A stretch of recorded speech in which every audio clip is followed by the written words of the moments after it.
and to also urge them that we sustain this effort. Speaker, a few observations. The leader spoke to the outstanding questions that we have. In fact, he did not elucidate, but we have over 300 questions that are pending. And in the face of the fact that this is a short meeting, we have maximum 8 weeks, we have to design a clinical approach as an attempt to dispense of these questions. And I see my good friend, the Lands Minister, is smiling, which is an indication that he will be coming to answer all his questions. Just by the way. So 300 questions within 8 weeks. It appears as a tall order. So table office, we will need some innovation how we can deal with these questions. Speaker, we on this side of the House have been patient. The last meeting, a number of critical questions were not answered. Because as at the time we had decided to dispense of these questions in whole, then we had the budget and estimates were being considered. So we all compromised in the spirit of ensuring that we are able to dispense of business. So, Leader, we must insist on these questions. On a lighter note, at Business Committee today, you have said that we could approach it through a win-win. Obviously, you said it on a lighter note. The orders do not allow you that. So the questions will have to be answered. How do we deal with it? Speaker, where instances where the sector ministers cannot appear, the deputies must be made to come and answer these questions. So the writing of letters to say that the ministers are out of jurisdiction, they are unavoidably absent, must end. These 8 weeks, let's get clinical, let's get effective, and let's deal with these over 300 questions that are outstanding. A champion is looking, you are staring at me. You are the deputy whip. Make sure the ministers come. If they cannot come, the deputies must be here. Speaker, 8 weeks. So, the last meeting, we had a number of our bills, for want of better expression, we are rushing a number of the bills. Yes, Chief Whip, I have your attention. We're rushing a number of them. So, if, as we know ahead of time, that is 8 weeks, if we are going to have extended sitting, let's factor extended sitting ab initio, so that we don't wait 5 days to adjournment. Then you say we should have extended sitting, and we end up punishing ourselves unnecessarily. Leader, if I have your attention, so let's pay attention to that. Where we think that extended sitting would be relevant, let's consider it and factor it ab initio. So these will be my observation. I see the motions that had been pending for some time have all been advertised. We hope we'll go by this business statement. And Speaker, if for any reason any question has to be changed, days schedule for questions have to be changed, we need to be given a prior notification. Leadership needs to be engaged. I can bear with Majority Leader. First week from Tuesday, Wednesday, Thursday, Friday, well, not even one question has been advertised. Meanwhile, we knew ahead of time that a number of these questions are still pending. So, Majority, I don't know how you can justify that for all the week, not even one minister is being scheduled to come and take this question. Because of the number of questions we have on our standing, I want to suggest strongly to you that even though this is the business statement which we are going to adopt largely, let's look at the possibility of getting, the road minister is there, he has a number of his questions. He is always present, he's not like others, he's not like other ministers, he is always here. The energy minister is also not like others, he's always present. There are questions that were advertised in the name of the energy minister and the road minister. He's ready to answer them. Why don't you put them here? So we have been charitable enough. These questions must find expression in the business statement. Then we can hold them to it and make sure that the ministers come here and do justice by answering this question. So I thank you for the opportunity. Yes, Majority Leader, you may respond to that.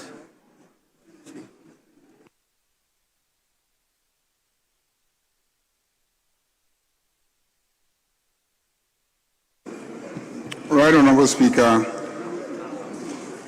I think the Honourable Minority Chief Whip was at Business Committee meeting, and indeed we discussed all the issues that he has repeated here.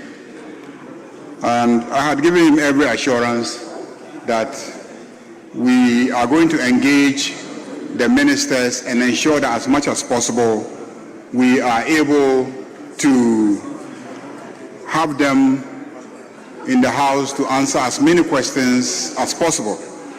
But in addition, at Business Committee meeting, I did indicate that we will engage your good self, Right Honourable Speaker, and your deputies so that we can have some understanding regarding questions that will allow supplementaries, how long questions should last, how long answers should last, how many questions each member should be allowed to ask in every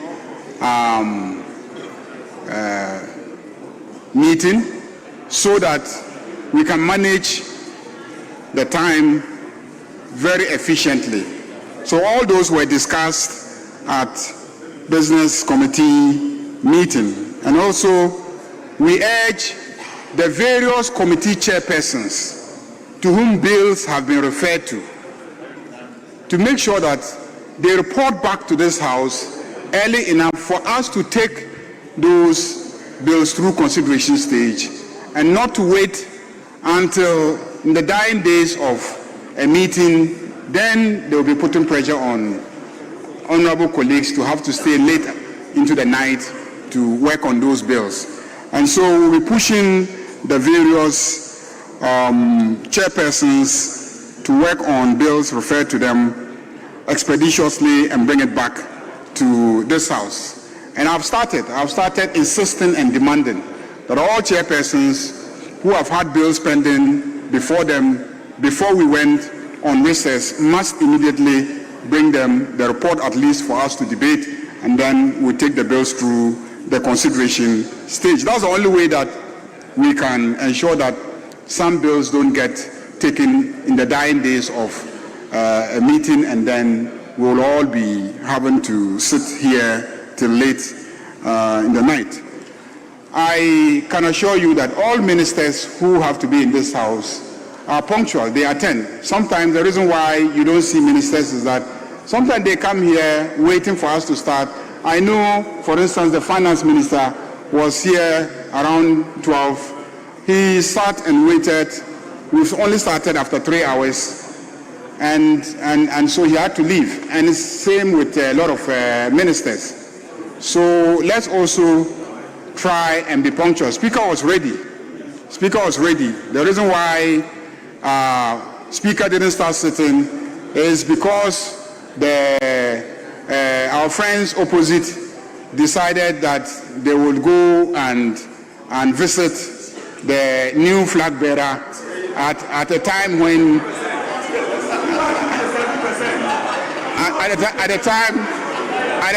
this House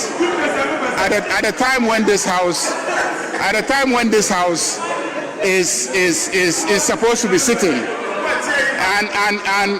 And after you have done that, then you come and raise issues about times that we start proceedings. So, Mr. Speaker, let's all keep to the time. When we know that we have sitting starting at 2 p.m., let's all be here at 2 p.m. We can start and then we can withdraw and go and then do other things. When we are needed, we'll be called back into the chamber. But because we are live on television and we have our own television station, Ghanaians are watching. So when we tell them we are starting at 12, they start watching out to see if we'll be there at 12. And so when we delay, it doesn't speak well of us as their leaders. So if you want us to be able to be punctual and then to have all the agenda that we have set for ourselves achieved, then we must, make sure we're in the chamber at the right time. I believe I have responded to all the issues that the Minority Chief Whip has raised. I believe the Minority Leader has no issue to raise. I don't think that he has any issue to raise. I don't believe the Minority Leader has any issue to raise.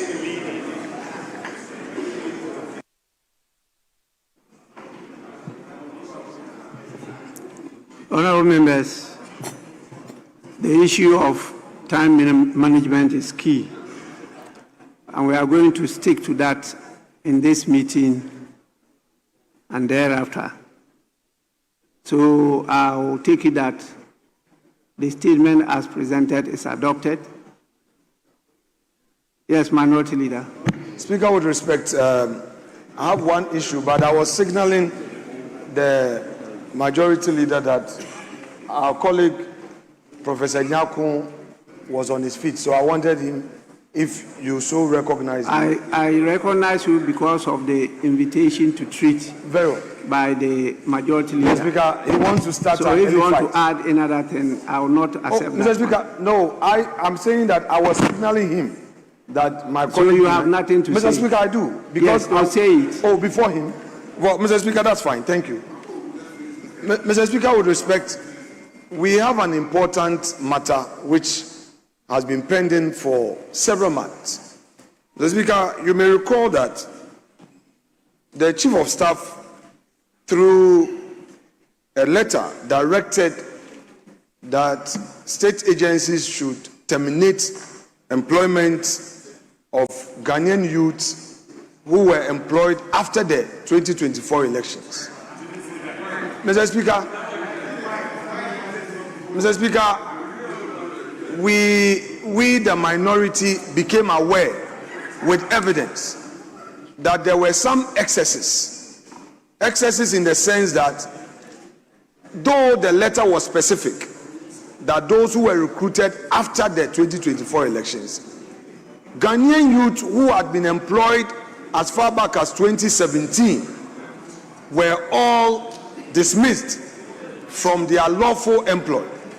Mr. Speaker, the minority filed a motion. The motion was admitted by you. The Majority Leader raised a preliminary objection, which objection was upheld by the First Deputy Speaker. Mr. Speaker, we subsequently filed a motion for review under the rules of this House, which you admitted. Mr. Speaker, this motion was moved by my good self, seconded by my respected colleague from Ofuasia Yirbi, and the Chief Whip from the majority side, Honorable Eche Defiamepo, started the debate for his side. Mr. Speaker, the promise made by the chair was that the following Tuesday, the debate will continue so that you could eventually rule on the matter.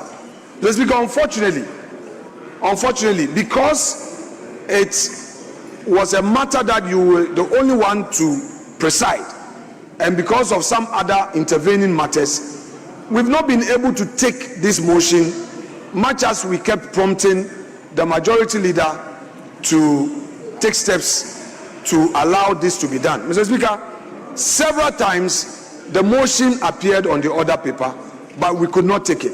Mr. Speaker, this is a matter that affects the livelihood of Ghanaians. Mr. Speaker, per the information we had, we have in excess of 15,000 Ghanaian youths affected by this directive, and they are still at home.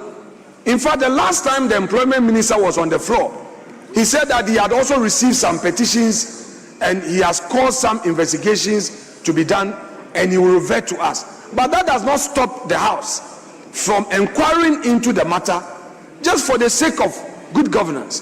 Mr. Speaker, these Ghanaian youths are sitting at home, their wives, their extended family, they themselves.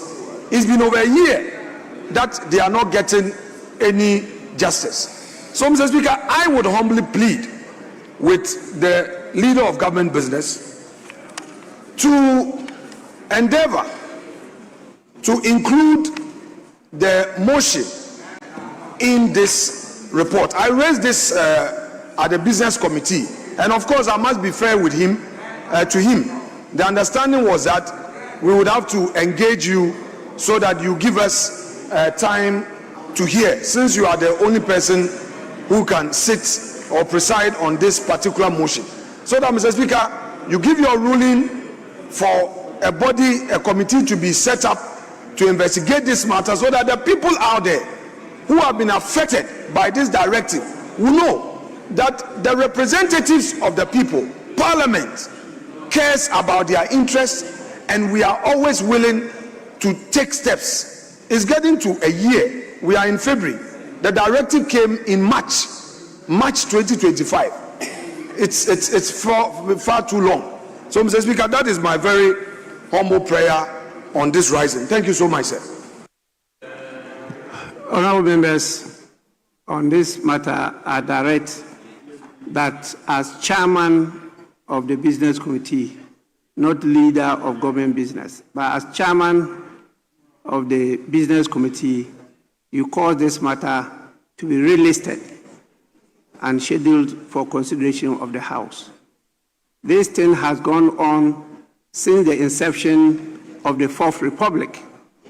Anytime there's a change of government, we have people's appointment being terminated, in many cases unlawfully, and they are not even paid. I remember as minority leader in 2001, all the staff of national mobilization were dropped. Nothing was paid. Some directors were dismissed. Some even went to the High Court.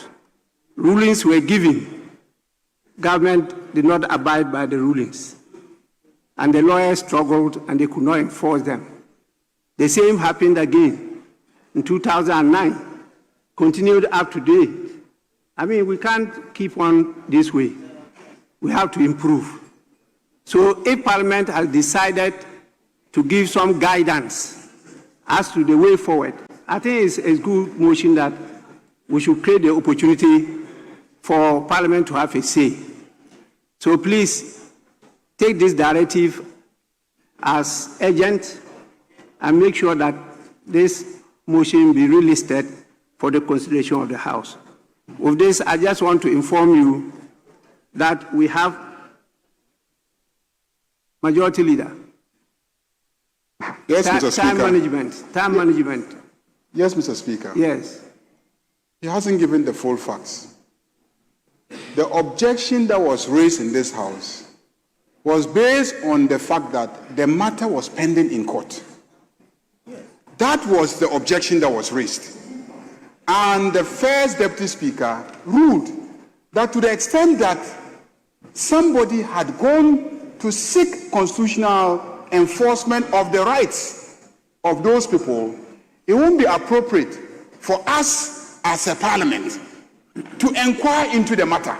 That was the objection. So, Mr. Speaker, these are the facts. These are the facts based on which the objection was taken. So, your deputy ruled based on those facts. So, if he wants us to relist it and debate it, we'll relist it, we'll debate it. You will consider debate in addition to the basis on which the first deputy, upheld my objection, and then you will take a decision. We have no problem.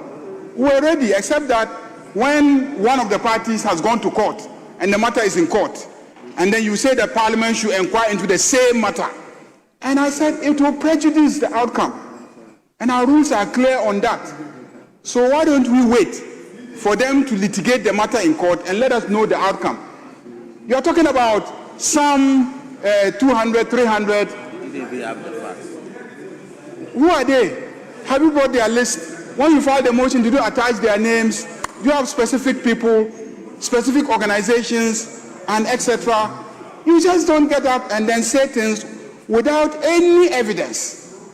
Yes, some people who were dismissed raise issues, but the law is there. If you feel you were unfairly dismissed, you can go to court. I know somebody in this chamber who was touting the NDC members, saying that he will see if NDC will be able to use protocol to recruit their party members into the agencies. Yes. And boasting about how they had done that. They had used protocol and they had populated all the agencies with their party boys. And they were waiting to see how the NDC is going to do that. This was public. It wasn't private. This was public. The videos are all over. The videos are all over. This is how some of those people got into the agencies. They did not get there on merit. Procedures were not complied with. There was no fairness. This is what happened. And I recall that I was a member of the transition committee. And at the transition committee meeting, we raised the issue. Majority Leader, Speaker, please, I've heard you. We would rather take your first point.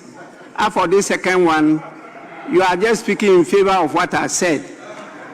That is something that we need to look into and then guide future governments. But you raised a first preliminary issue that it was based on the rules of the House, that the first Deputy Speaker made his place his decision on and gave the directive. First Deputy Speaker, may you confirm this before I can come to Minority Leader? Yes.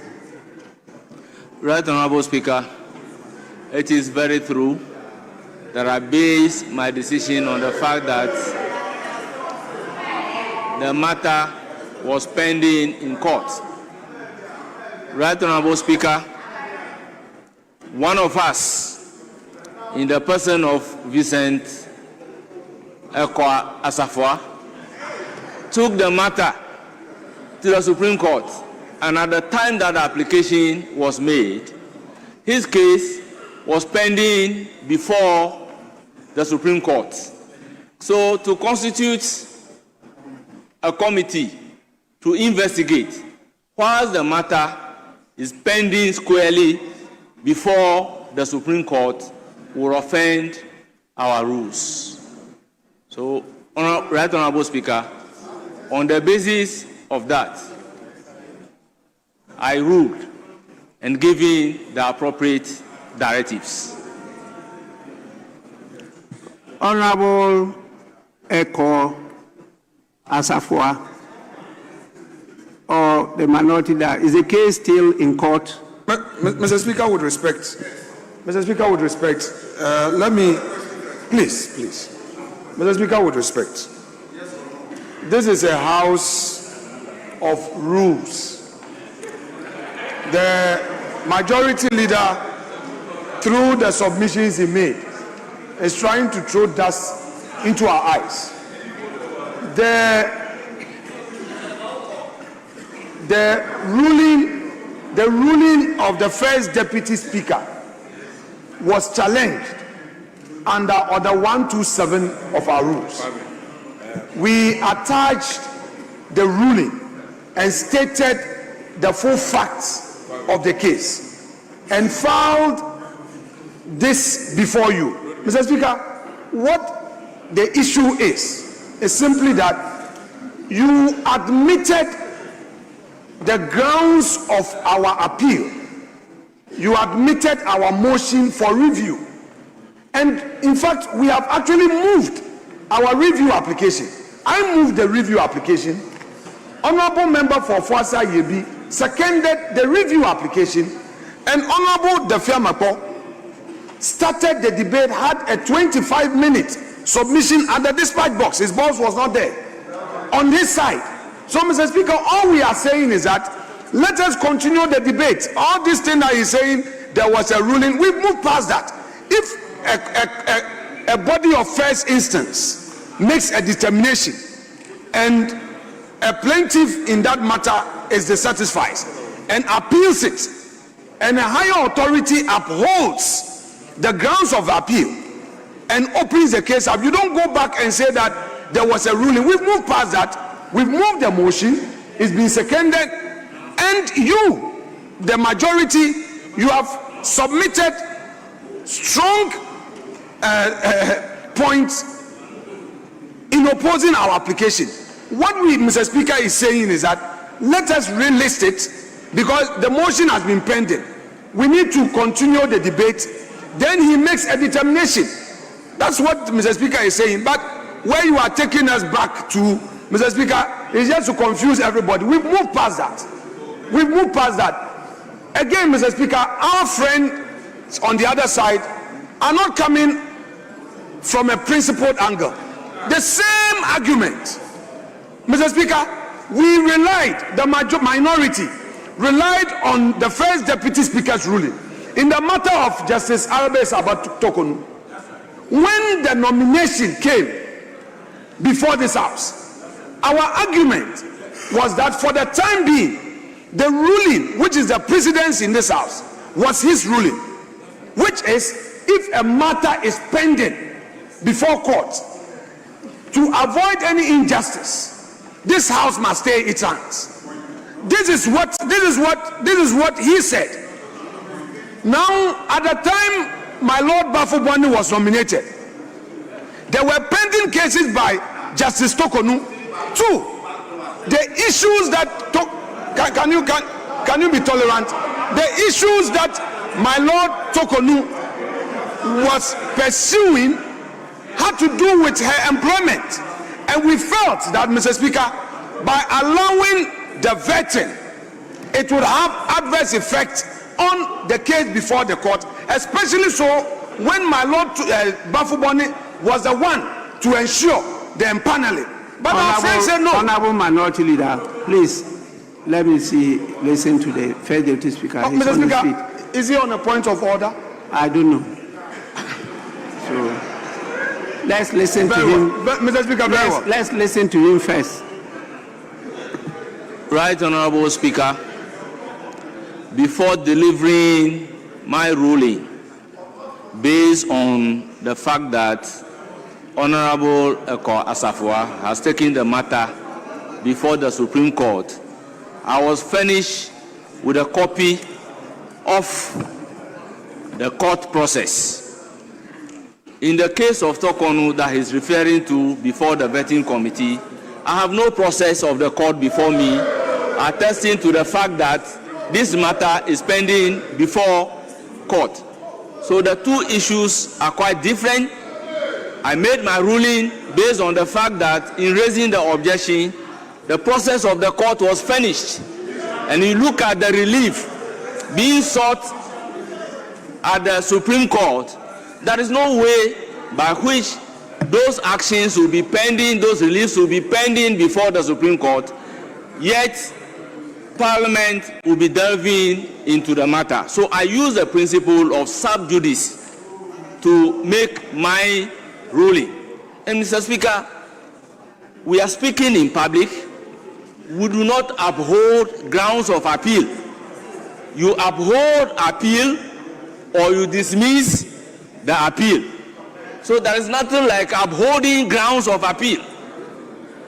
Mr. Speaker, I base my ruling on the process that was put before me. Honorable members, please, let's go back and refresh our memories. And when you get the facts right, this house is always there for you. We can come back to discuss this matter. In the meantime, we have to proceed on the business of the day. Because you are raising so many things and now beclouding the initial issue that was raised, and I gave the directive. So let's refresh our memory, because it's been a long time, and I think that some of you are not getting the facts right. The public, they are listening to us, and they are getting more confused. I'm getting confused myself. And so I have to go and read the Hansard, because many of you are not fond of speaking the truth.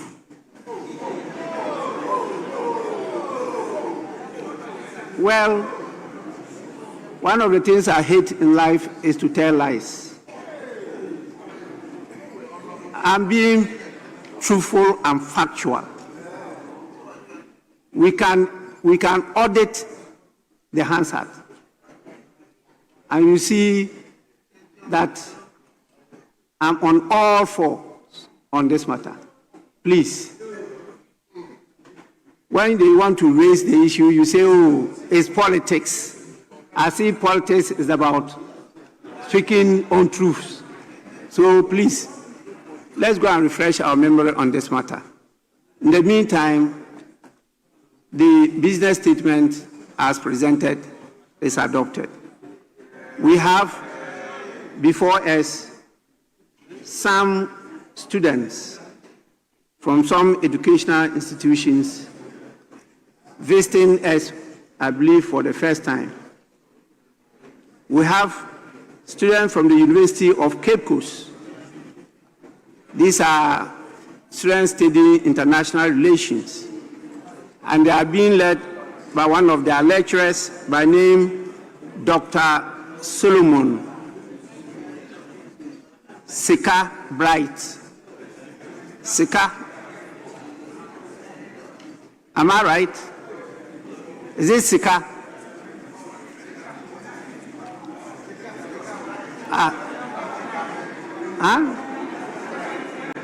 Sika, I think, is about money.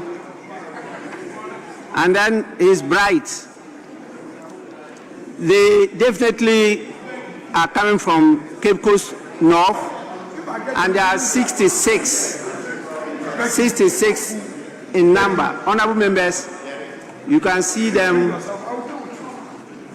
just directly opposite me at the public. Minority Leader, I think Winneba is closer to Cape Coast. You don't want to acknowledge the presence of students from the university. Please, on your behalf, I want to welcome them and wish them a fruitful visit to the house. We have our staff that are ready to take you through some of the preliminaries of parliamentary work. So you are welcome, particularly the fact that you are studying international relations. We have a department now having international relations and parliamentary diplomacy. Maybe you may ask and get some guidance from them as to what we do in that direction. Please, you may resume your seats. We have also students from SDA Senior High School. There are 64 in number, coming from Sunyani East constituency, and they are led by the senior house master, Mr. Abraham Owusu. Please, you are also warmly welcome, and take time to learn a few things before you go back. Sunyani is quite far, and make use of your presence here so that the investment that is made in bringing you here will not go to waste. You are welcome.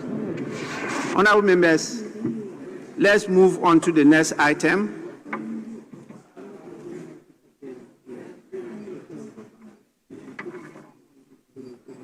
and I want to welcome you. Before I can open the floodgates for you to have these harmonious exchanges.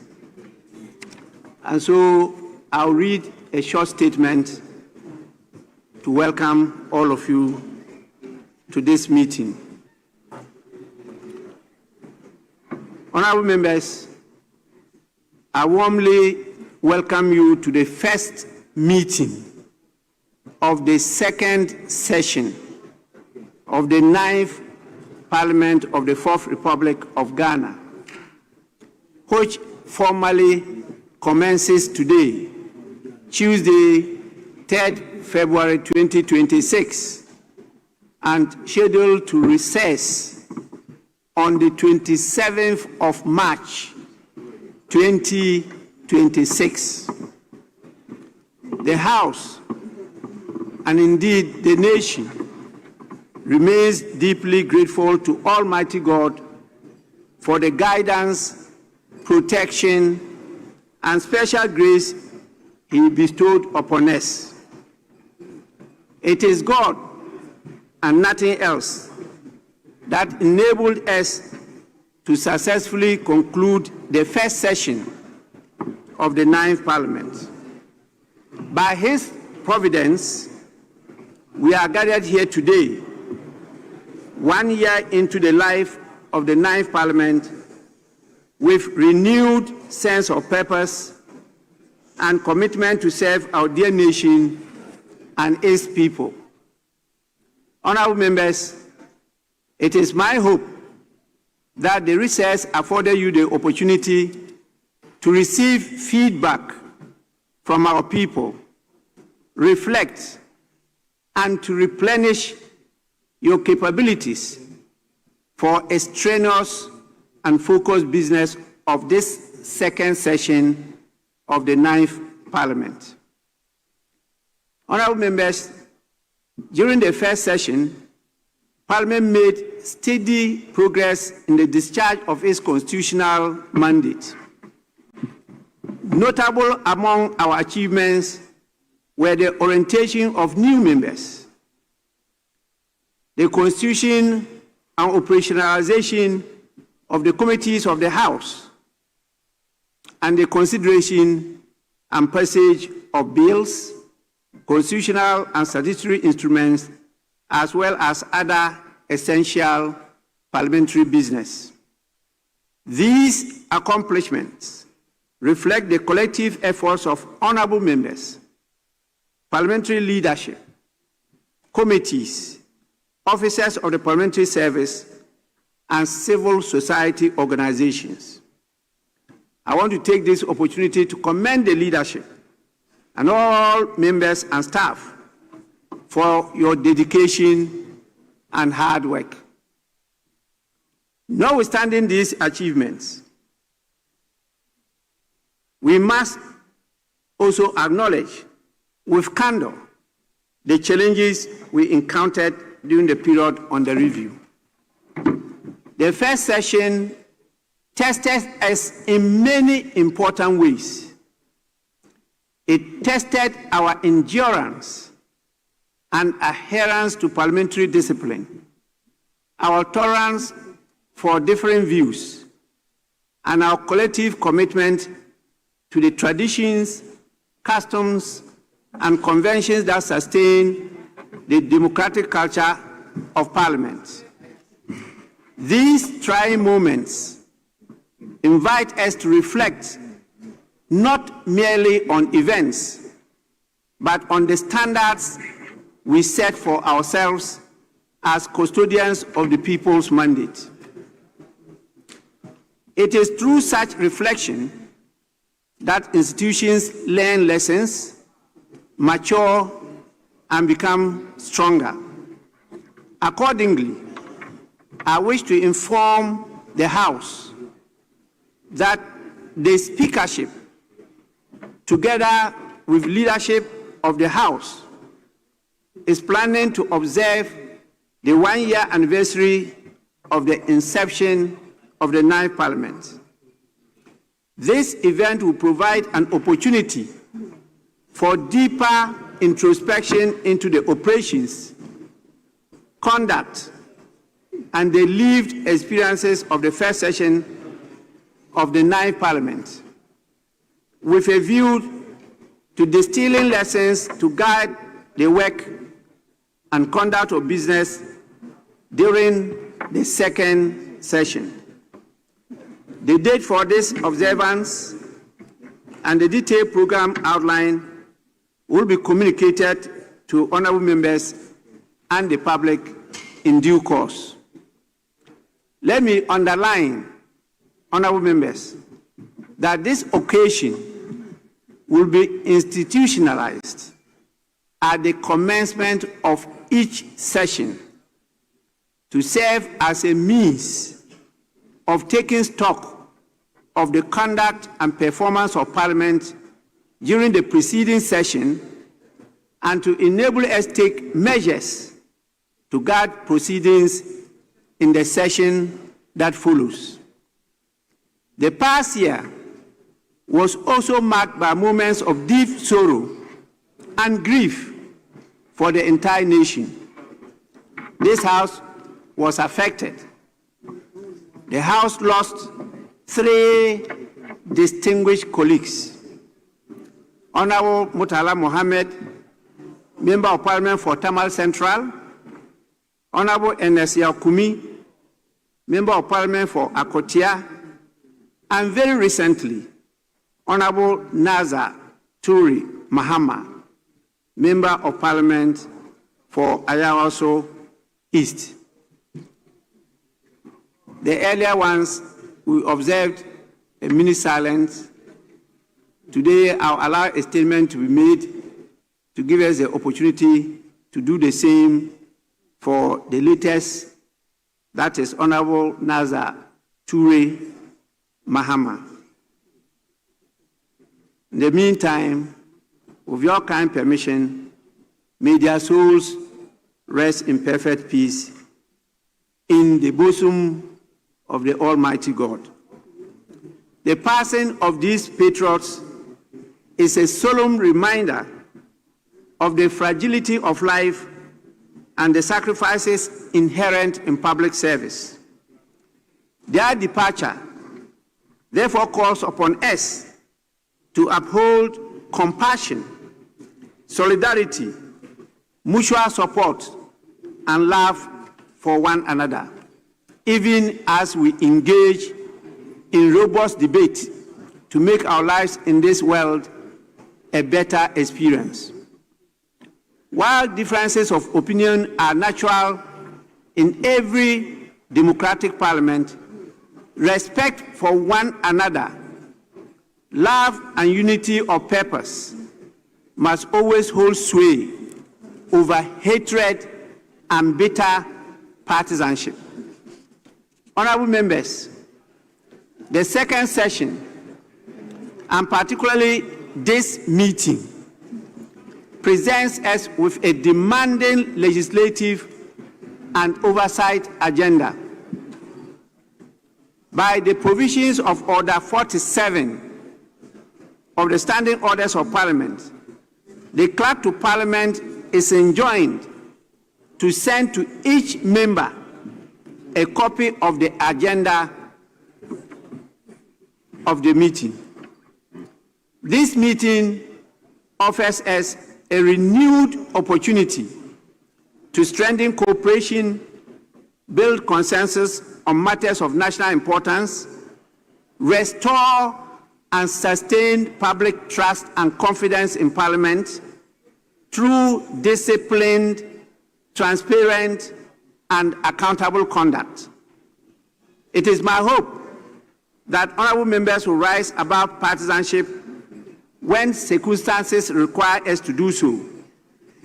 We should uphold the dignity of this House and work collectively to advance national development and improve the lives of our people.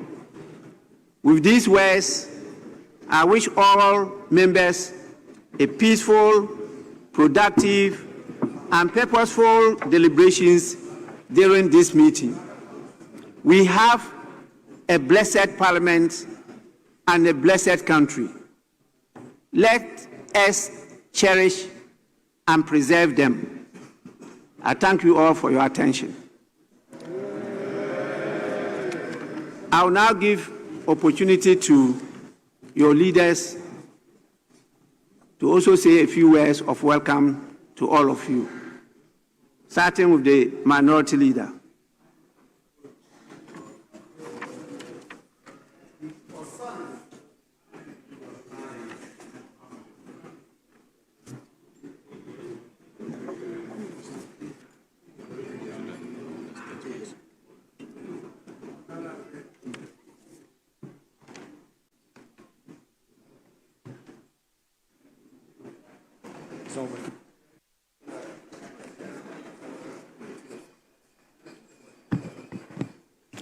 Right Honorable Speaker, my dear colleagues, this afternoon we reconvene in this Honorable House to confront uncommon challenges facing our Republic. At home, our people struggle for employment. Abroad, Ghana's voice faints as traditional friends turn their back on us. In such times, Parliament must recall its purpose. We sit not for comfort, but to serve a nation's weary with unmeant promise. Mr. Speaker, before we turn to the nation's business, let me pause, just as you did, to mourn our colleague, Honorable Mahama Tore Nasa, Member of Parliament for Ayawasu East. Now to his grieving family, constituents, and the National Democratic Congress, the NDC, and every member of this august house, I extend deepest condolences on behalf of the minority caucus. May his soul rest in perfect peace. Mr. Speaker, on our part, the minority, our party's delegates have spoken. Through vibrant democracy, our party has chosen His Excellency Dr. Mahama to lead us into the future.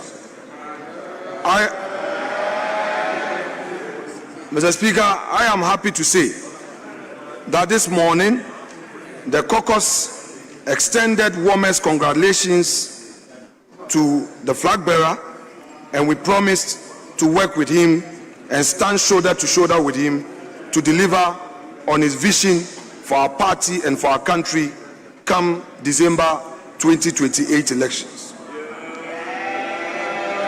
Indeed, Mr. Speaker, our conversation with him has energized us. We spoke as family about the formidable task ahead, earning the trust of Ghanaians and returning to power to rebuild and restore Ghana under Dr. Bawumia presidency. Mr. Speaker, let me take this opportunity to say to our distinguished sons of our party, Honorable Kennedy Japan, Honorable Dr. Brian Achampong, Honorable Dr. Yao Osei Educhum, and Engineer Kwabna Ejei Japan, we offer a brotherly salute. The contest is over, collaboration begins. Mr. Speaker, we as minority are clear that the unity that demands our work in this very chamber requires us to be rigorous. It simply means that collective good of our country and party must be the overriding objective. And we also thank the National Democratic Congress for the statement they issued acknowledging the peaceful election we held.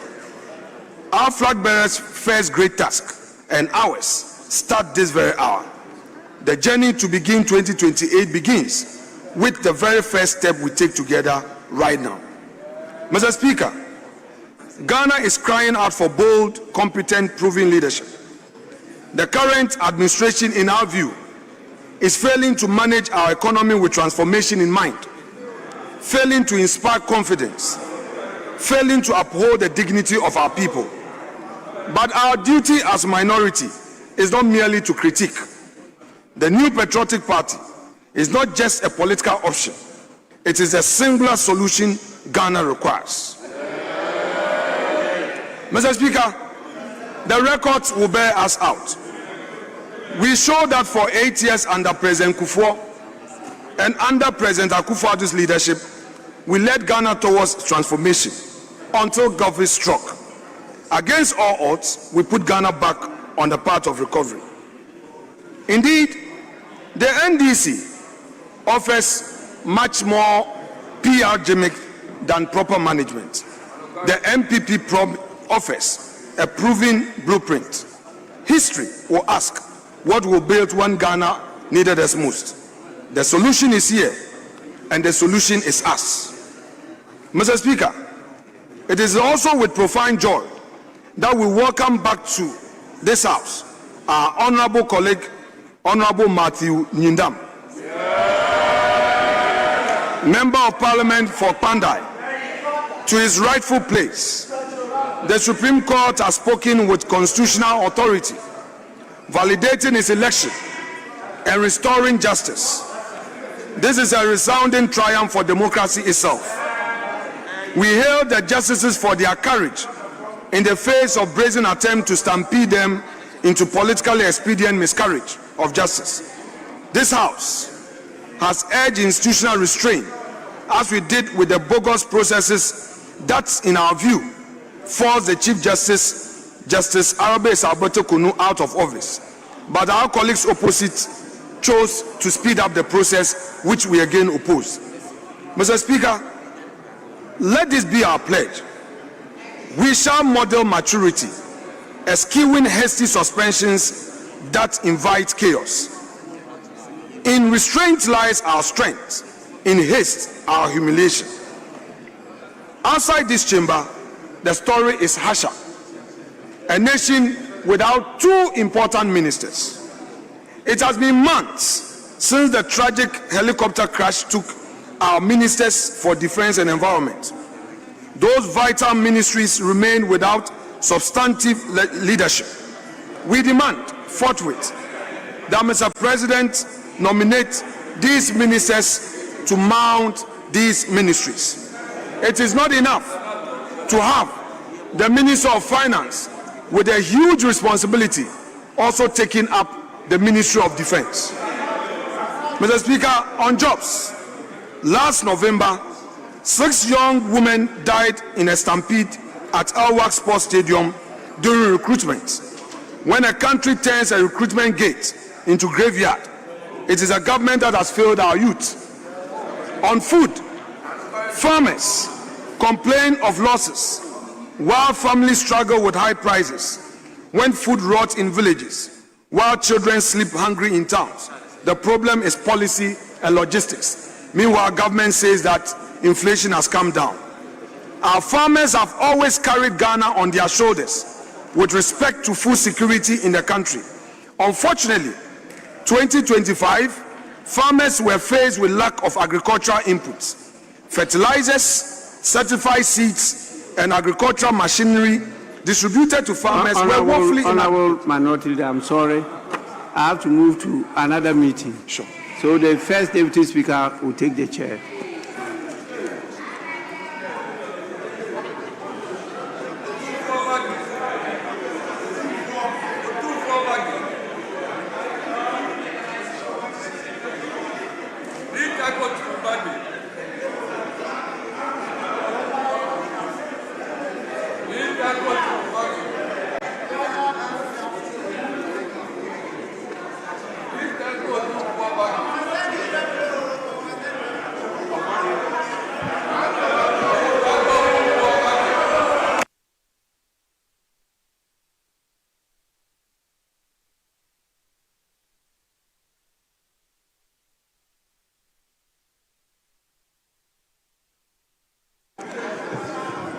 Minority Leader, you may continue. Thank you, Mr. Speaker. Mr. Speaker, I'll take it again. Our farmers have always carried Ghana on their shoulders with respect to food security in the country. Unfortunately, in 2025, farmers were faced with lack of agricultural inputs, fertilizers, certified seeds, and agricultural machinery distributed to farmers were woefully inadequate.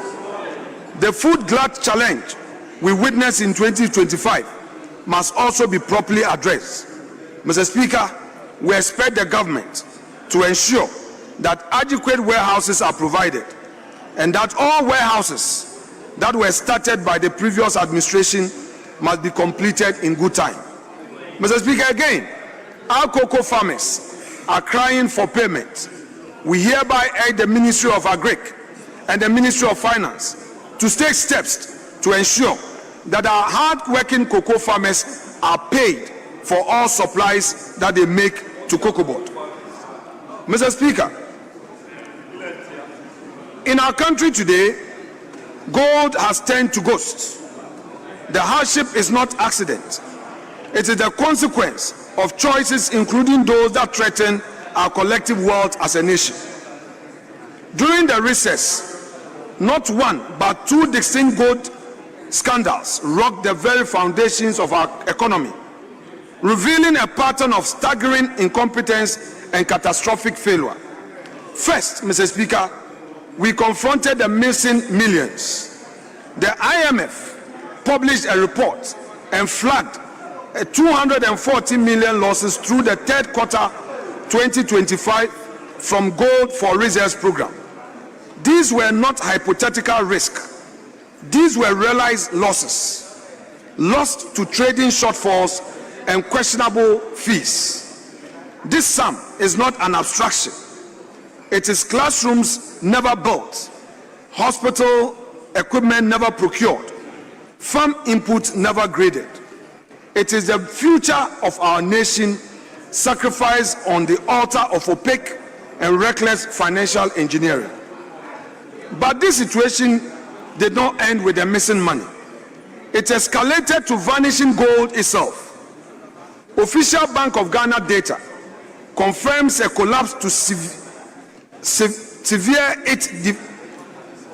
severe that it defies belief.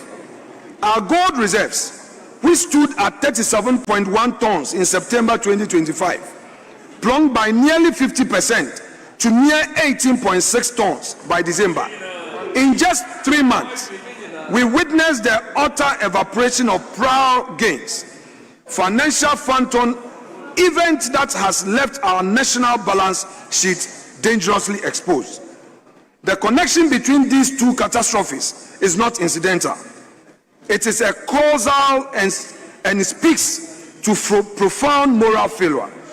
On one hand, this government has proven utterly incompetent in combating the scourge of illegal mining. Galamsey prevention and the fight against Galamsey has been abandoned. It has allowed Galamsey to flourish unchecked, devastating our forests, poisoning our rivers, and destroying the livelihood of our farmers. And for what purpose? The evidence suggests a desperate, cynical strategy to source gold from these very destructive channels in a frantic bid to prop up Ghana city through these reserve programs. Mr. Speaker, we the minority state without equivocation that this is a policy of national self-sabotage. I repeat, the gold reserve policy that government has introduced, to the extent that government is not taking steps to ensure full enforcement of anti-Galamsey operations, we say for the record that it's a policy of national self-sabotage. We are monetizing the destruction of our environment and the theft of our future to feed failing financial scheme. And as the data now proves, that scheme itself has backfired catastrophically. The gold bought at such great costs to our environment has seemingly vanished, and the money allocated to secure it has evaporated. When gold is turned to ghosts, the ghost that haunts the poor is hunger. When reserves disappear in millions and they vanish, and we are told that they are rather diversifying, the trust of the people dissolves into dust. Therefore, Mr. Speaker, this House has a solemn and non-negotiable duty. We must insist on full, transparent, and immediate accounting. And we thank Mr. Speaker for admitting the motion by the minority to get into this matter. We must demand answers to the questions the nation is asking. Who designed this flawed program? Who authorized the pricing and the fee structure that led to such losses? Who profited from these transactions? And ultimately, who bears responsibility for this double disaster of missing millions and vanishing gold? But as minority, we have some solutions for government. If indeed government believes that this is a policy worth considering, then it must provide for the cost of enforcing this policy, and this must come to Parliament for the people's representatives to interrogate it. If Parliament does not have the courage to follow the gold, to trace every transaction, to demand every document, then we would have lost far more than the money. We would have surrendered our moral compass and betrayed the sacred trust placed in us by the people of Ghana. Mr. Speaker, as we are at management in the country and at home, the world changes without us. The United States announced an indefinite pause in immigrant visa processing for Ghanaians. The message is unmistakable. Ghana has slipped from trusted partner to flag concern. Our foreign ministries, our foreign policy, the inconsistency there too, the adversarial posture has replaced professional diplomacy with domestic theater. When our foreign ministry treats international partners as props for local politics, ordinary Ghanaians become collateral damage. The ultimate answer is not simply to lobby foreign embassies. It is to build Ghana worth staying in. A serious nation does not treat its people as exports. Mr. Speaker, reports show a worrying spike in assault on journalists. A state that cannot protect the pen will soon find it cannot protect the ballot box. Attacks make headlines, then files gather dust while impunity gains confidence. Violence against journalists is an attack on Parliament itself, because it is the media that carries our debate to the people we represent. Mr. Speaker, the minority in this meeting shall pursue vigorous accountability. And this is what we are going to do. Accountability will not just be a slogan. It is going to be our shadow. The minority would formally move for targeted parliamentary inquiries on the following: 1, the helicopter disaster; 2, the Elwak tragedy; 3, the gold reserve losses; 4, the violence against journalists; 5, the abuse associated with bail conditions by certain investigative agencies of state; the US visa ban; and not the least, the unlawful dismissal of Ghanaian youth. We will not accept indefinite delay. Accountability without a calendar is merely public relations. Mr. Speaker, Ghanaian people are tired of speeches and rhetorics of the ruling government. They want their living standard to improve. They are concerned about utility prices. Electricity tariffs have shot up by 27% under this government. To my colleagues in majority, the minority will be firm, but we are ready to be fair. Opposition is not to sabotage. We will demand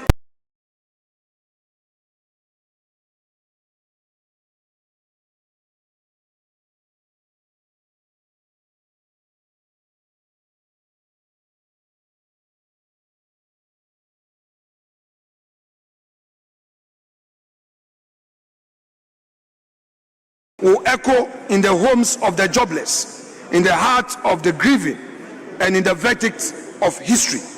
Let us rise to the occasion and let us demonstrate that we are formidable and that we are not just opposing, but we offer solutions.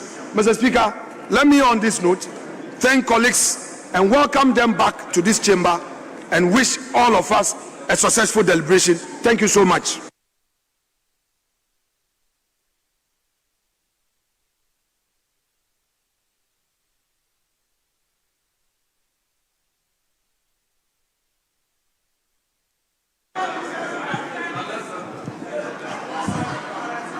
Honourable members, I will accordingly proceed to give the floor to the majority leader for his opening remark.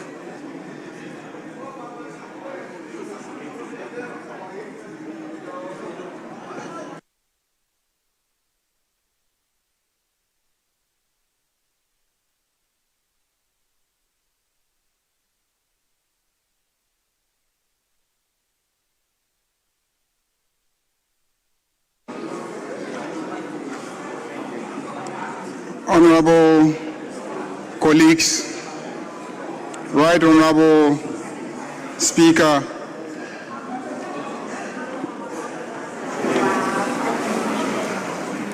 colleagues who have converged here to carry out a critical constitutional function. But before I proceed, let me join my colleague, the minority leader, to express the most sincere condolences to all of us on the loss of our colleague, Honorable Nazature Mahama, the former Member of Parliament for Ayawaso East in the Greater Accra region. Our colleague was fully with us in the last meeting. And during recess, unfortunately, we lost him. May his soul rest in perfect peace. Mr. Speaker, let me again join my colleague to congratulate the new Patriotic Party for organizing an internal primaries that has produced a flag bearer. I congratulate the former Vice President, Dr. Mahmoud Bawumia, on his victory. So, Speaker, I have listened to my colleague, the minority leader, and just to indicate that I paid attention to the results in his constituency.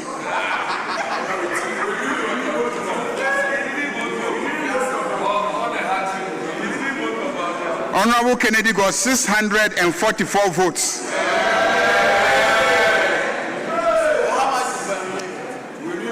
And Alhaji Bawumia got only 79 votes.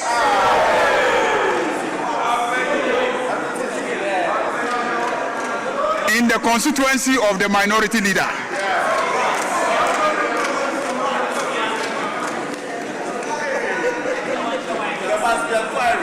Mr. Speaker, given his interest in inquiries, I think this is a matter we must look into.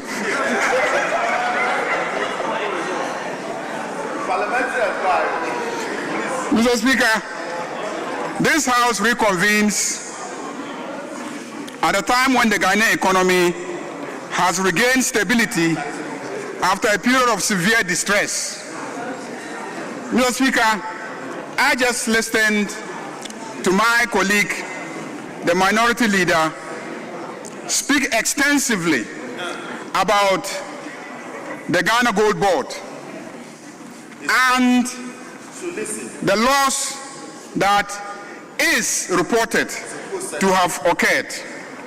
Mr. Speaker, what I hear, what is being reported, is that 2.4 billion Ghana cedis, equivalent to 214 million United States dollars, may have been lost. Mr. Speaker, they are not asking the question, what has been gained? I am asking the question, what has been gained? Mr. Speaker, the statistics show that in 2024, gold from artisanal small-scale mining sold to the state was 63.6 tons in 2024. In 2025, as a result of the activities of the Gold Board, gold sold to the state from artisanal miners jumped to 103 tons.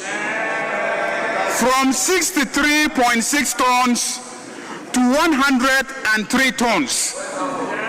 A jump of 39 tons. Mr. Speaker, the value of 1 ton of gold is 96.5 million United States dollars. The value of 1 ton is 96.5 million United States dollars. So 39 tons added by Gold Board gives us 3.8 billion United States dollars. Mr. Speaker, so if we lost 214 million United States dollars and gained 3.8 billion United States dollars, please do the mathematics. Please do the mathematics. Why would this House waste its precious time interrogating and investigating such a gargantuan gain to the Republic of Ghana? Simple mathematics. This is not Fufusu primary school mathematics. Mr. Speaker, there's nothing to investigate. We should be commending the Ghana Gold Board policy for the enormous gain that this republic has made from the implementation of the policy. When this parliament commenced its mandate, the nation faced high inflation, unsustainable debt levels, eroded confidence, and constrained fiscal space. The decisions before us were difficult but necessary. Today, there is clear evidence that those decisions are yielding results. Inflation has fallen to single digits. Interest rates are easing. The national currency has stabilized, and debt indicators are improving.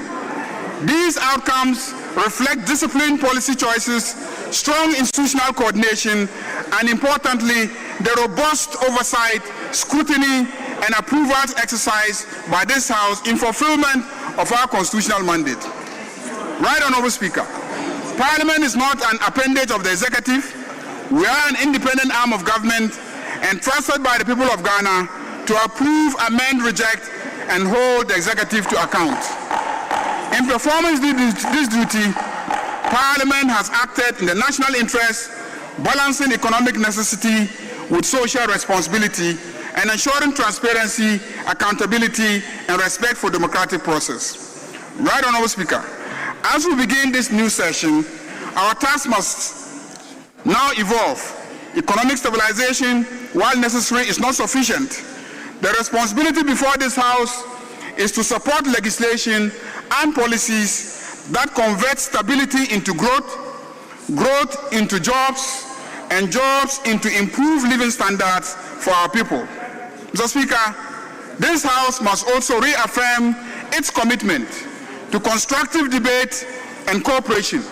Differences of opinion enrich our democracy, but division must never obstruct national progress.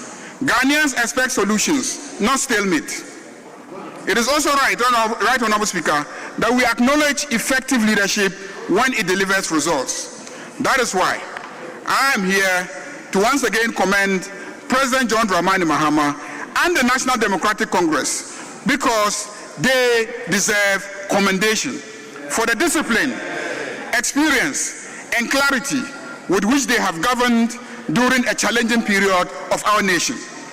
The progress recorded in restoring confidence, easing economic pressure, and laying the foundations for sustainable growth reflects leadership that has prioritized the national interests. Allow me to present an overview of Ghana's fiscal and macroeconomic performance in 2025, underscoring the key achievements and reforms that have strengthened our economy and laid a solid groundwork for 2026. The fiscal deficit for 2025 was contained at 1.8% of GDP, reflecting prudent fiscal management and improved revenue mobilization. Total public debt decreased from 726.6 billion in 2024 to 630.2 billion in 2025, representing a 13.3% reduction in just 1 year. Debt as a share of GDP fell significantly from 68.7% to 47.0%, a reduction of 23.7 percentage points in just 1 year, strengthening the country's debt sustainability profile. Real GDP growth remains steady at 4.8%, supported by resilience in key sectors. Inflation remains stable at 8%, aligning with the Bank of Ghana's targets. VAT reforms announced in 2025 are in full implementation in 2026, aiming to ease the cost of doing business and support households. We abolished the COVID-19 health recovery levy, saving households and businesses 3.7 billion Ghana cedis in 2026. We remove and decouple GET Fund and NHIA levies from the VAT base, enabling input tax deductions and lowering business costs by 5%. We abolish VAT on recognizance and prospecting of minerals, reduce the effective VAT rate from 21.9% to 20%, increase the VAT registration threshold from 200,000 to 750,000.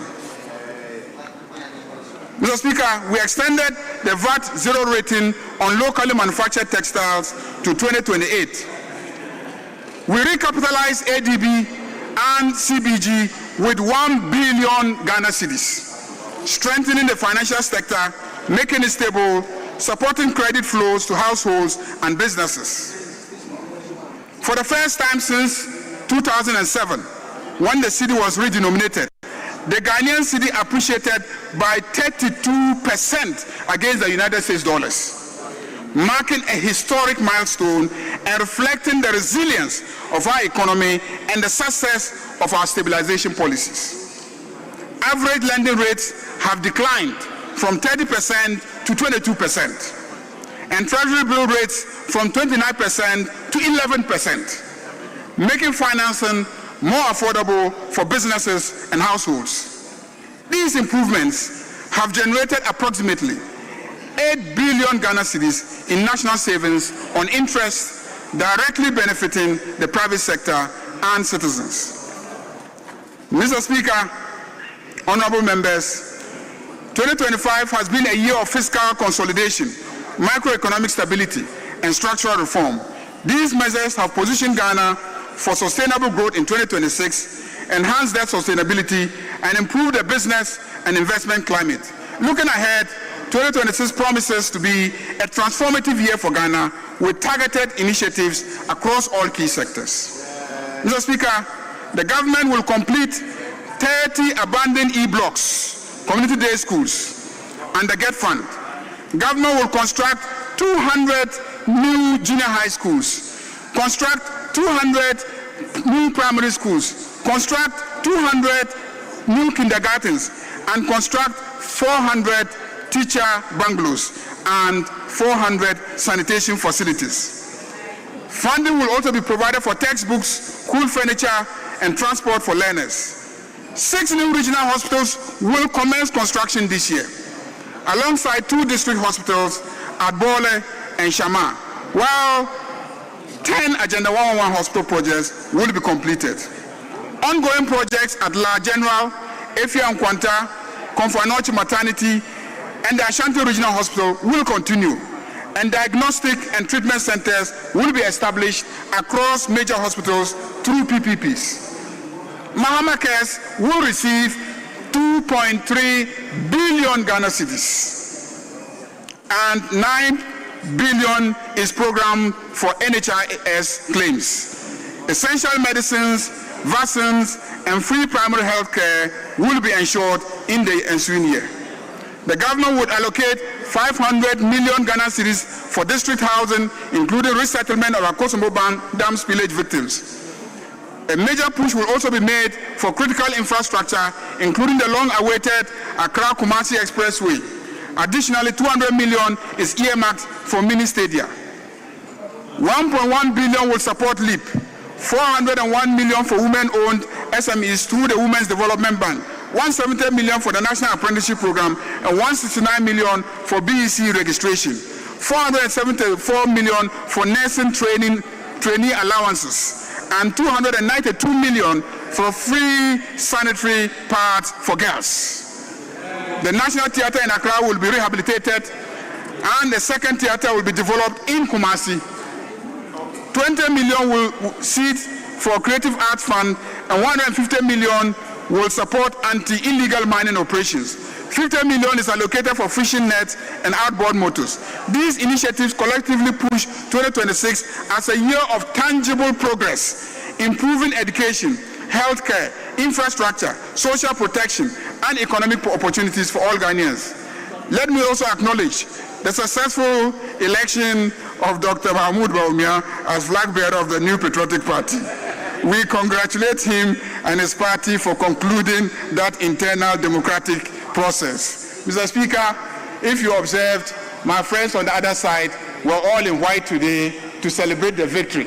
I joined them to wear white to celebrate the victory. But the reason why I have worn white to celebrate the victory is because the Bawumia that I know, NDC will beat him anytime in the day.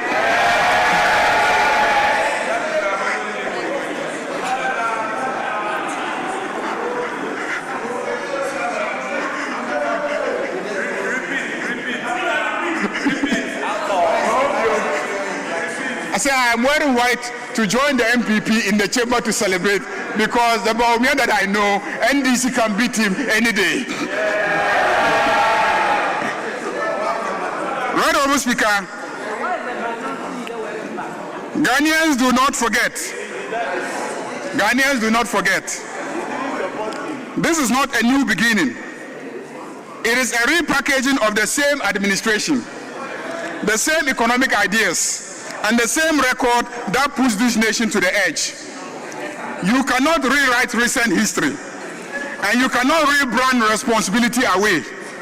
Ghanaians will judge not by new faces or fine words, but by lived experience, credibility, and results.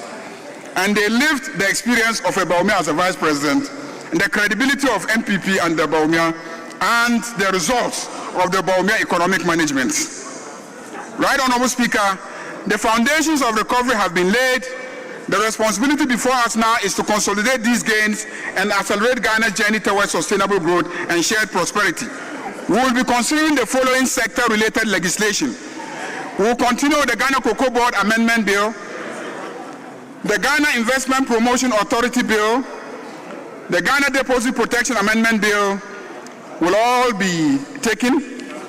Mr. Speaker, the Exemptions Amendment Bill will also be taken. There will be an Income Tax Amendment Bill. Then there will be Extractive Industries Fiscal Reforms Bill. We will have a rent bill coming from the Ministry of Works and Housing. And then there are riparian buffer zones regulations. Mr. Speaker, we will also have legislation from the Ministry of Education to deal with the College of Education, and then also to establish the Ghana Book Development Council.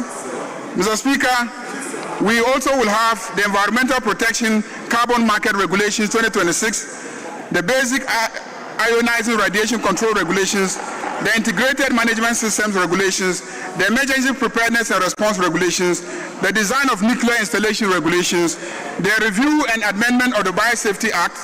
Mr. Speaker, the Energy Ministry will bring new legislative proposals for the Nuclear Power Corporation, that's the Nuclear Power Corporation Bill, the Renewable Energy Authority Bill, and then the Transport Minister will also bring the Road Traffic Amendment Regulations to deal with the issues of discipline among Okada riders. The NPA Act is also going to be revised. There will be a legislation on Ghana Banking Services Agency Bill. Mr. Speaker, we will also have a new comprehensive revision of our minerals and mining legislation in the form of a new minerals and mining bill. The Ghana Geological Survey Authority regulations will come. The minerals and mining regulations will also come. The wildlife resources mining regulations, the Survey Council bill will all be presented to us. The Energy Ministry has a lot, including renegotiated power purchase agreements that will be brought to us for us to consider, and other major projects in the sector that we will be required to approve as Parliament. Mr. Speaker, the local government will also bring a local governance university bill, and then we will have a university for local governance and development bill will be brought. We will also have bills from the local government ministry to abolish the coastal and middle belt development authorities that we announced the abolition some time ago. Mr. Speaker, they will also bring some amendments to the Land Use and Spatial Planning Act, and the Sports Ministry will bring regulations to actualize the new Sports Fund Act. There will be a bill to establish the National Sports College, Winneba. So the National Sports College, Winneba bill will also come. And there will be regulations to enforce the Anti-Doping Act that was passed some time ago. Tourism Ministry will bring legislation to elevate the Kwame Nkrumah Memorial Park to an authority to ensure that this historic site is preserved and promoted with the dignity it deserves. We will also move to establish the Ghana Bureau of Languages as an authority, so a bill to achieve that will also be brought. Mr. Speaker, we are gathered once again at a time of growing hope and tangible progress across our nation under the leadership of President John Dramani Mahama and his government. We are witnessing a restoration of confidence in our institutions, in our economy, and in our shared future. From the market trader to the teacher, the farmer to the student, there is a sense that Ghana is moving forward with purpose. Mr. Speaker, it is obvious that our country is making progress, and this Parliament is going to move forward in terms of approving legislation that will fast-track the progress that is being made. I urge honorable colleagues that this session is a short one. We have just about 8 weeks. I plead with you, let us be punctual, let us sit in the chamber, let all the committees be up and doing. Let's work assiduously to accomplish assignments referred to us as committees. All committee chairmen should do well to deal with all the outstanding referrals. Let's ensure that within the 8 weeks, we achieve as much as is humanly possible. Mr. Speaker, I cannot conclude by also welcoming our friends among the press corps. We will not be able to succeed in this meeting without your support. We will also welcome the parliamentary staff, many of whom, even during the recess, sacrificed precious time to work with certain committees, including the Public Accounts Committee. I know the Security and Intelligence Agency committees. I also know that the Constitutional, Legal, and Parliamentary Affairs committees and others were all busy working on bills that were referred to them during the recess. I want to welcome all our staff who have always supported us to succeed as a parliament, and to assure them that we will work together and ensure that this meeting is an action-packed meeting. This meeting is a successful meeting, and this meeting achieves a lot for the people of Ghana. I thank you very much, and I welcome all of you.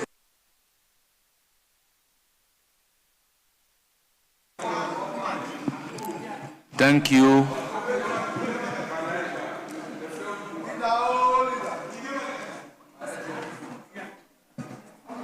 Thank you, leaders. Yes, Minority Leader.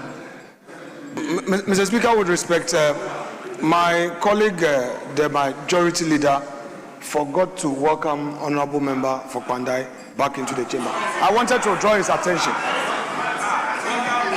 Honorable Minority Leader, you are completely out of order. Honorable members, let's go to item numbered 4. Message from His Excellency, the President of the Republic of Ghana. Honorable members, it reads, Right Honorable Speaker, absence from Ghana. In accordance with Article 59 of the 1992 Constitution of the Republic of Ghana, I write to formally notify you of my intention to travel to London, United Kingdom, on Sunday, 11th January 2026. I am expected to return to Ghana on Friday, 23rd January 2026. In my absence, the Vice President, Professor Nana Jenupoku Ajimai, shall perform my functions in accordance with Article 68 of the Constitution. Signed, John Dramani Mahama. Addressed to the Right Honorable Speaker, Office of Parliament, Parliament House, Ghana. Honorable members, though the President has returned, the formal communication has been brought to Parliament and it must be read and captured by the Hansard. Honorable members, we then proceed to take the correction of votes and proceedings and official reports. Honorable members, I have in my hand the vote and proceedings of Friday, 19th December 2025 for correction, page 1, page 2, page 3, page 4, page 5, page 6, page 7, page 8, page 9, page 10, page 11,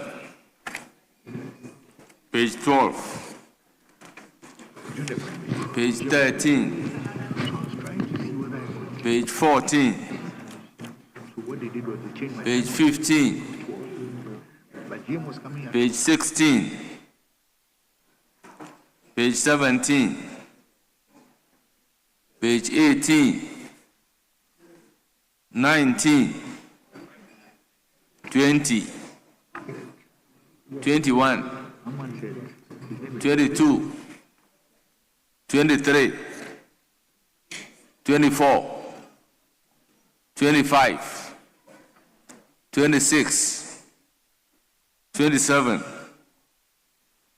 28, 29, 30, page 31, 32, 33, 34, 35, 36, 37, 38, 39, and 40, 41, 42, 43, 44, 45, 46, 47, 48, 49, 50, 51, 52, 53, 54, 55, 56, 57, 58, 59, 60, and 61. Now, members, in the absence of any correction, the vote and proceedings of Friday, 19 December 2025 is hereby adopted as the true record of proceedings. Honourable members, the official report of 18th December 2025 under correction. Honourable members, any correction? Yes. Honourable Roxanne Nelson. Kwame Eche Dapamoko. Speaker, thank you. Speaker, may I take the House to page 7, column 1, page 7, line 4. That'll be line 4. The comment under my name. The word should be the outstanding matters that were raised. Page 7. The outstanding matters that were raised. Not was raised. And then, again, under the same column, paragraph 5. Again, the comment under my name. Line 5. The Minister for Local Government, Chieftaincy and Religious Affairs may do this on his behalf. May do this on his behalf. Then, Mr. Speaker, page 11, column 1, page 11, paragraph 3. Mr. Speaker, I'm guided. May we then move to item number 10.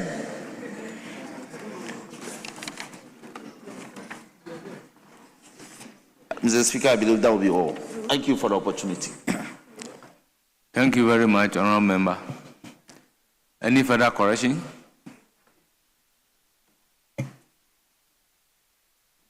Honourable members, in the absence of any further corrections, the official report of Thursday, 18th December 2025, as corrected, is hereby adopted as the true record of proceedings.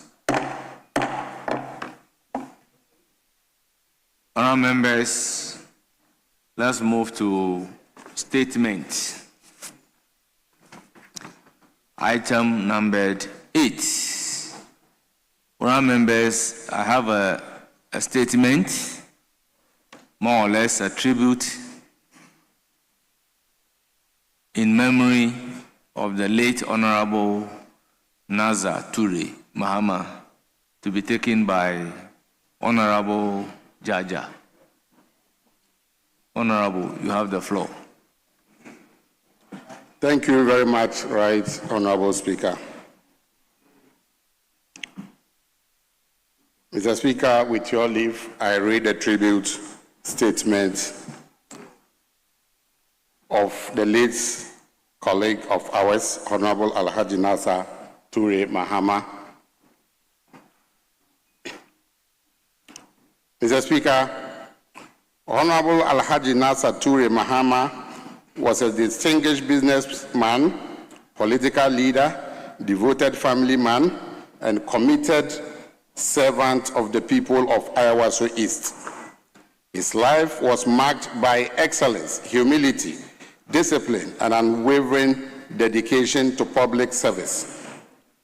From the boardroom to Parliament, and from his constituency to his home, he lived a life of purpose and impact, quietly shaping communities, institutions, and lives for decades. Honorable Ture hailed from Kwi, a community in the northern region of Ghana, but was born on Wednesday, 17th March 1965 in Nima 441. He was raised within the rich cultural and moral framework Ghanaian values, hospitality, integrity, leadership, and communal responsibility. These formative influences shaped the strong character that would later define his political and business leadership.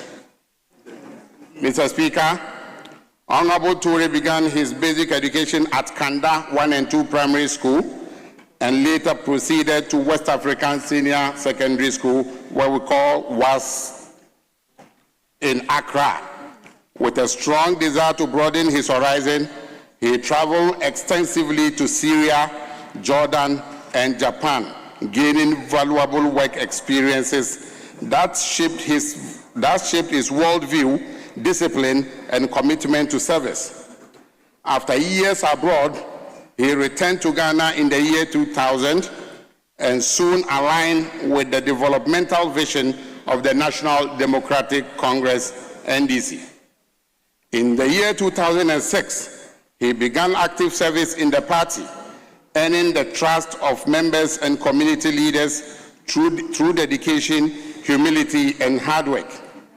His unwavering commitment to the betterment of his people led to his election to Parliament in the year 2012. He entered into this House in the Safe Parliament 7th January 2013, where he represented his constituency with excellence, the good people of Ayawaso East. He was a devoted Muslim throughout his life, guided by the principle of faith, service, compassion, and humility. Mr. Speaker, Honorable Nasser Ture believed deeply in lifelong learning. Despite his early successes in business and leadership, he continued to invest in his education and professional development with academic institutions like London Center of Management, Zone Investment Ghana, International University of the United States, Center of Energy, Petroleum and Mineral Law and Policy, and in Boston, USA. This academic pursuit laid the foundation for his remarkable competence, particularly in the energy and petroleum sector. Areas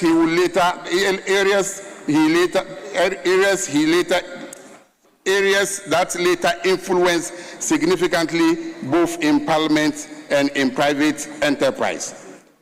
Before enduring his political career, Honorable Nasser Ture distinguished himself as an astute businessman. He was the managing director of the Aminasa Group of Companies, a thriving company he nurtured into a respected national brand. Under his stewardship, the group grew into a multifaceted business empire with a strong community impact. The major companies under the group include Aminasa Oil and Gas Company Limited, Aminasa Mats, Aminasa Construction, Aminasa Forest Bureau, and OTA Forex Bureau. Mr. Speaker, Honorable Ture was more than a managing director. He was a visionary leader who held policy, empowered staff, created employment, supported young entrepreneurs, and demonstrated measurable excellence in Ghana's private sector landscape. His passion for community growth, fairness, and national development led him into politics. He became a dedicated member of the National Democratic Congress, serving his party and constituency with passion and humility.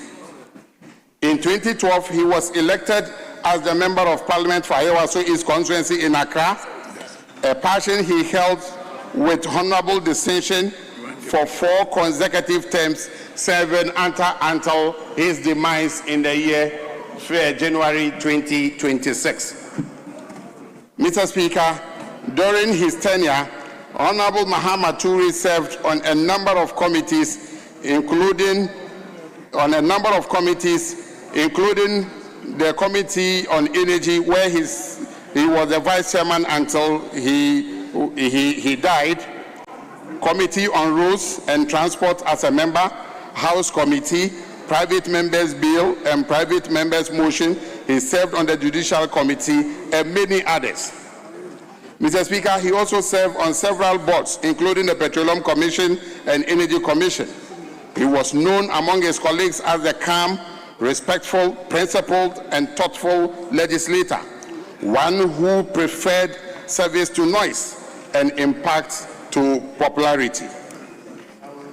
His contribution in the Energy and Mines Committee were particularly notable, reflecting his deep knowledge in the petroleum regulation, upstream negotiation, and the energy sector management. Honorable Nasser Toure served the people of Ayawaso East with extraordinary dedication. He was fatherly, approachable, generous, and available to all. He provided education support and scholarship, offered job opportunities through his business, and immensely supported community organizations and youth groups. His constituents remember him for the following notable projects: infrastructure and sanitation improvements, roads and traffic upgrades, community facility enhancement, bridge and local links, sanitation and engagement focus, parliamentary roles and influence, health, and many others. Mr.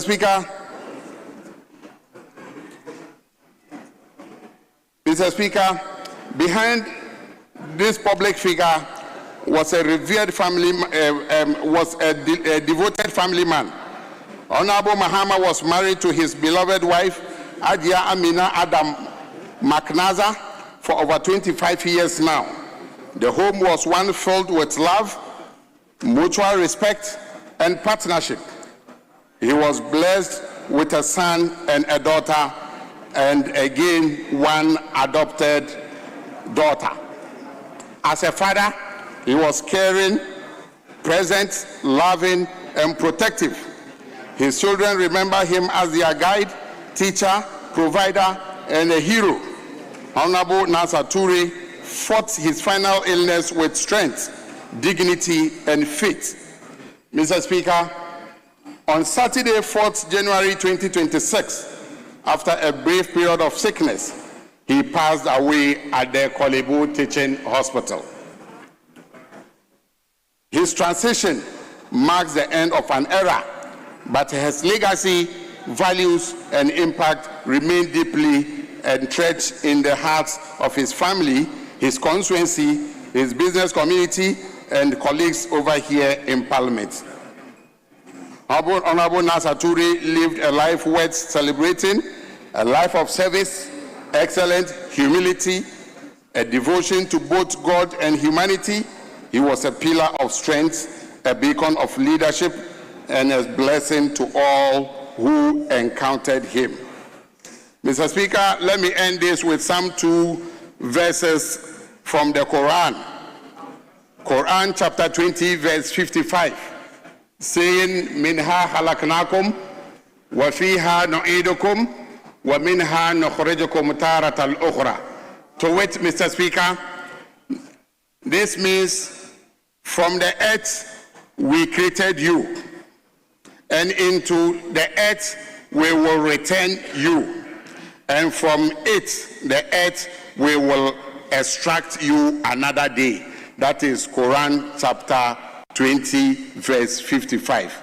Mr. Speaker, permit me to quote the last verse, coming from Quran chapter 2, verse 156, which says, Inna lillah wa inna ilayhi raji'un. Inna lillah wa inna ilayhi raji'un. Again, to wait, Mr. Speaker, Allah says, indeed, to him Allah will belong, and to him shall we return. With this, Mr. Speaker, let me say, may the Almighty Allah grant our colleague, Honorable Mahama Nasser Toure, Jannat al-Firdaus. May the good Lord forgive his shortcomings, and may the good Lord bless his family and all who mourn him. Thank you, Mr. Speaker. Honourable members, statement ably made. It is now for comment. I give the floor to Honourable Emmanuel Kwesi Bejra. Thank you, Mr. Speaker. Mr. Speaker, I want to commend my brother, the Deputy Minister for Tourism and Creative Art, Honorable Jaja, for this tribute on behalf of all of us, and for our honorable colleague, my immediate past Vice Chair of Energy Committee, Mr. Speaker, the late Honorable Nasaturi Mahama met us in this house. When in the 9th Parliament, I was asked to chair the Energy Committee. He had been a member of the Energy Committee, the Vice Chair and Deputy Ranking Member of that committee. Mr. Speaker, when I took over as the Chair of the Energy Committee, with vast experience and knowledge in the energy sector, both petroleum and power sector, I rely heavily on him. Mr. Speaker, the last budget, I was asked to represent Parliament somewhere else. And he, as my Vice Chair, the Vice Chair of the committee, have to take over and perform his duty. Little did we know that that was the last duty or official duty he will be performing on this floor. Mr. Speaker, just as my colleague has mentioned, Honorable Nasature is a calm personality. Anytime we go for meeting and we needed some understanding in depth, he's the one we rely on, be a member of that committee for 4 consecutive periods in the House.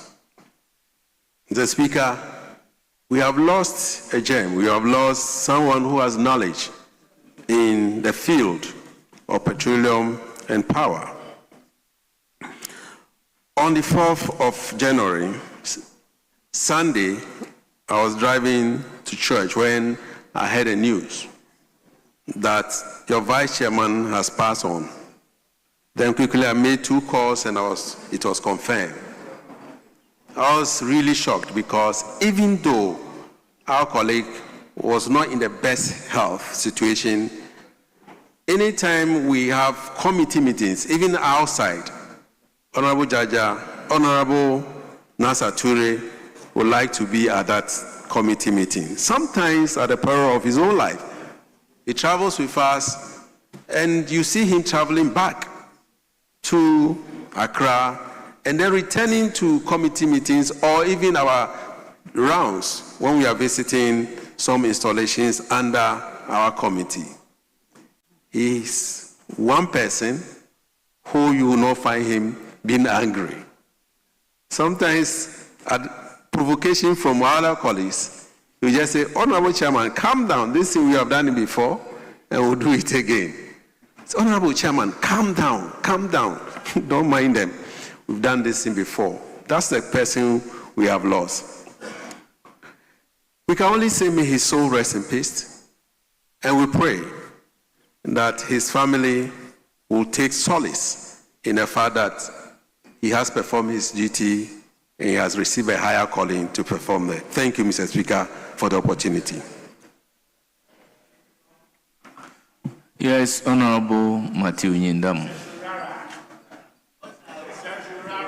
Mr. Speaker, I am traveling out of town, and this is an important tribute that I want to really comment on. So if you give me the opportunity, so I can leave. Thank you. Mr. Speaker, it's unfortunate I have to make these comments at a time that my respected brother is no more with us. But one thing I need to put across is that when we come into this chamber with our party colors hanging around our neck, we make friends across the aisle. Our colleague and I struck a great accord when we entered into this chamber together in 2013. We bonded. He will come home, we will eat together. I'll go to his house, we'll eat together. Haja will cook and say, leader, come and eat. Mr. Speaker, the only time that Honorable Naza will not pick my call, especially when I became a majority leader, was when I found myself in crisis and I needed him. And after operations, he will pick my call and say, leader, this one, forgive me. And I said, I understand. Mr. Speaker, he kept talking about his daughter, a very beautiful, hard-working daughter. And I kept talking about my son. Little did we know, Mr. Speaker, that both kids were pursuing a medical program, and the same Procedural University had admitted them for their medical education. As if coincidence, because he would come to me and say, oh, leader, your daughter wants to do medicine. She passed the IB. And I say, oh, your son also made it. We are trying to get admission for him. And he's gone through the interview. It was only, Mr. Speaker, when we traveled out of town, we met, and here we were. The kids have met the same university doing medicine. So if I'm unable to visit and Hajia gets there, Hajia will take care of my son and take care of their daughter, and vice versa. I knew my brother was a bit under the weather, but I wasn't expecting that the Lord Almighty would summon him so soon. So, Speaker, before we rose, in fact, even on that day, he was with me. We spoke at length. When the kids came for vacation, we were supposed to meet. The understanding was that we were going to meet and have a joint family meeting for the Christmas, because all the kids were back from school. Then that unfortunate morning, the text message came from Hajia that, leader, your brother is gone. How? Very sad. The Speaker, I've never been to a cemetery since I became an adult. But I said, on this occasion, he is a true brother. And for me, there's nothing like friendship. You must honor it to the casket, even at the peril of your life. Friendship, a true friend, is difficult to find. So, Mr. Speaker, I went to the Medina Cemetery where my brother had been brought for final rites, and I made sure I touched him and helped lower him into his grave with honor. Let me thank the family members for allowing me the opportunity to be part of that last rite of honor. I felt satisfied because he was a true brother who shared with me the relevant code of life. The Speaker, that said, I would want to urge all of us, the work we do in this chamber is very demanding. Let's find time to do our checkups. Let's find time to exercise. Don't let us underestimate the work we do. Mr. Speaker, 2 years or so ago, I was part of colleagues who went for a training program in the United States, met some senators. And when we shared experiences, we realized that those of us from this part of the world take political leadership for granted. One senator said he had a psychic advisor, had a psychiatrist, had a communication director, has a sports whatever, etc. All these are specialists that he pays them to assist him because the workload is not easy. Your mental health. Constituents are coming to you for money. Constituents are coming to you for everything. You need to prepare yourself for this chamber. Sometimes the money is not even there. Mr. Speaker, there have been times that I had gone to Winneba, shared money, and on my way back, my driver had told me that, Chief, fuel no akofum, he also read. Not once, not twice, several, that I did not have money at the time. Mr. Mr. Speaker, there are a lot of sad stories that my colleagues here know we go through. So I will beg of all of us, we have a family to live for. Let us not assume that this political engagement is trivial. It is not. Don't let us take it for granted. Let's look at all areas and take care of them so that we'll be effective in this chamber. Because the law is clear, very mandatory. If you are not there, they say 30 days. People will be fighting for your seat in primaries and all. So, Mr. Speaker, that said, may the gentle soul of our brother rest in perfect peace. He was such a great soul, very loving, caring, affable, easy of address, courteous in manners, and able to accommodate friends on all sides. And I loved the friendship we struck. I thank you, Mr. Speaker, for this gracious opportunity. Thank you, Honorable Minority. I will then give the floor to Deputy Minister for Lands, Alhaji Sule. Right, Honorable Speaker, I'm grateful for this opportunity. Let me first of all thank the Deputy Minister for Tourism who read this very important tribute. And let me also thank my senior colleagues who have already said very good things about our brother, Honorable Alhaji Naza Ture Mahama. Indeed, for me as a Muslim, I want to bear witness to the good things that he's done as a Muslim. I am the chairman of the Muslim caucus, and so it is imperative for me to bear witness to what he's done as a Muslim. But before I continue, I want to make reference to the Holy Quran, chapter 2, verse 155 to 156, which says that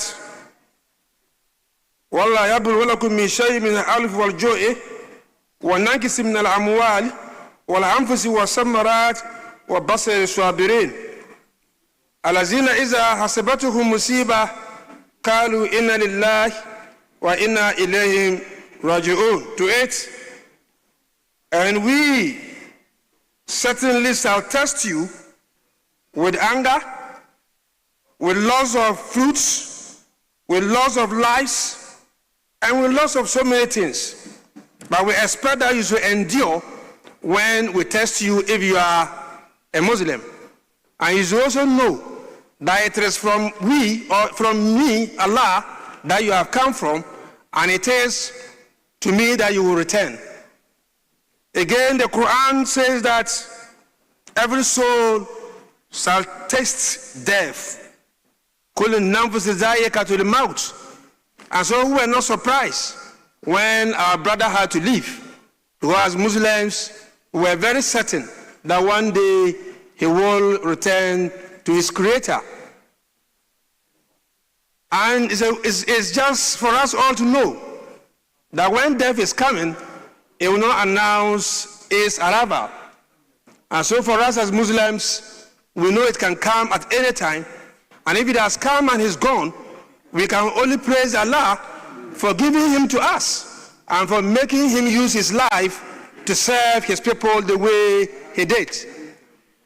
Right, Honorable Speaker, I said to myself and to all of us that I am here to bear witness to what he's done as a Muslim. I can testify that Honorable Naza has fulfilled all the 5 pillars of Islam. He has said what we call the kalima, believing that there's none to worship but Allah, and that the Prophet Muhammad sallallahu alaihi wasallam is his messenger. He has done that several times, and I can bear witness to that. I can also bear witness to the fact that he was always with us in the mosque every Friday to pray. Sometimes by the time you get there, he's already seated there. Sometimes when you are leaving, he was just seated there supplicating. And so we want to bear witness that he fulfilled that other pillar of Islam.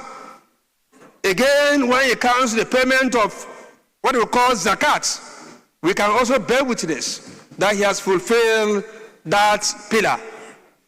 Honorable Speaker, when it comes to the performance of Hajj, he has also performed Hajj several times. And I remember last year or so, I was on the same flight with him going to Mecca to perform Umrah. It was only when we got to Medina that he wasn't feeling well. He had to return back to this country. It tells you how committed he was to his religion, how committed he was to serve Allah. That even when he was not well, he was still going to Mecca to go and worship his Creator. And that is the kind of person we're talking about. And so for me, inshallah, our colleague should be in paradise. Inshallah. Again, his contribution to the Muslim caucus. He served on several committees at that level. Anytime there was a meeting, Honorable Niza was always there, and he contributed immensely to our discussions. There were very sensitive issues that came up at our meetings, and my colleagues here would bear me witness how calm he was in addressing those issues. And so, today, if we have lost him, we can only praise Allah, because we did nothing and he was given to us, and we did nothing and God has taken him. We need to praise God, and I can assure you that it is a place all of us will go.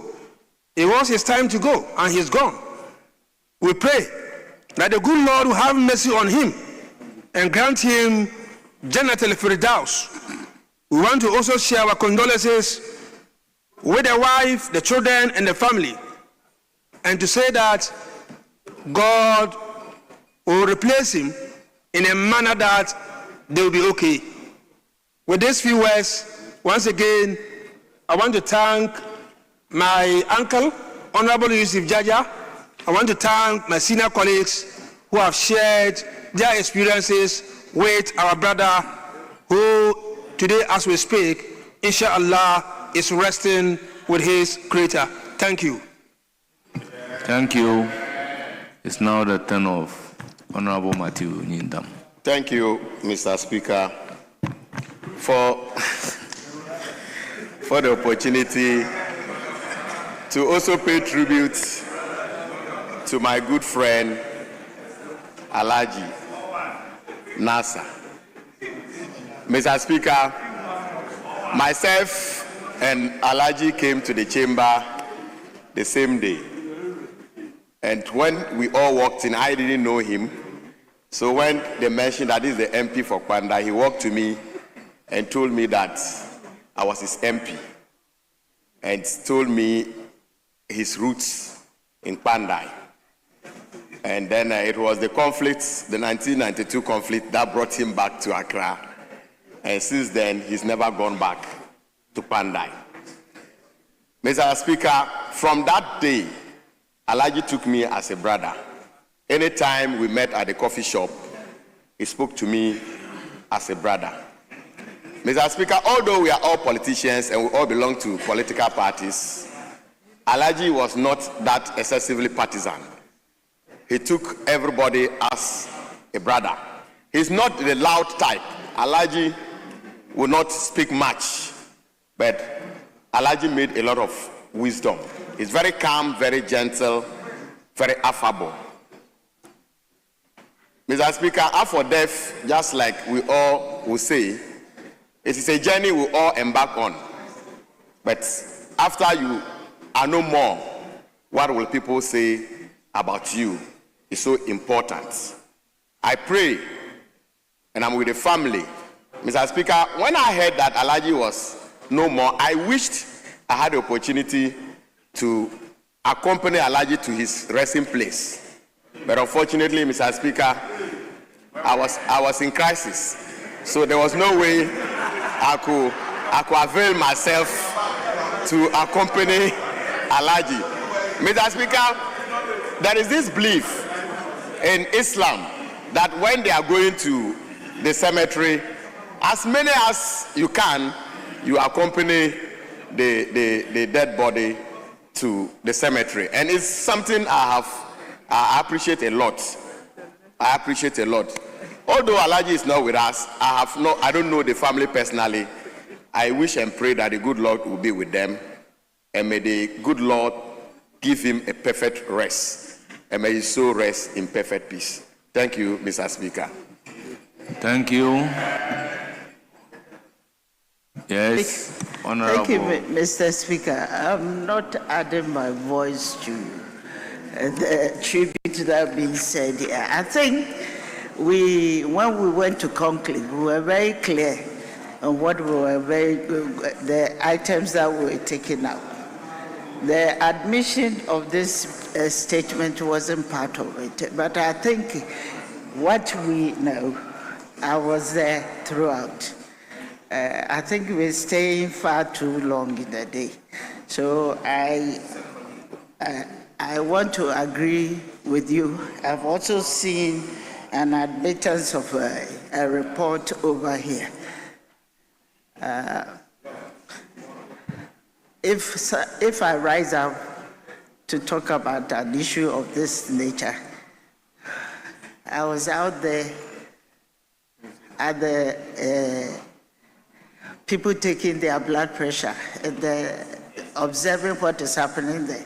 I would like to plead with you that we try and then wrap up and not help people rest for the day. Thank you. Yes, Honorable Leader, the time for sitting is 5 hours. Have we exceeded the 5 hours? Speaker, indeed we haven't. But Speaker, let the record reflect that it was agreed that we'll take this statement because it was about a colleague. Well, it's not a matter of agreeing to take the statement because a colleague or not. Our standing orders are clear that sitting hours is 5 hours. We haven't exceeded. So it is only when we exceed the 5 hours that we can talk about extension of the sitting. I agree. But today we started after 2 o'clock or getting to 3 o'clock. So, Honorable Deputy Leader, we are still within the prescribed 5 hours of sitting. We have not exceeded it.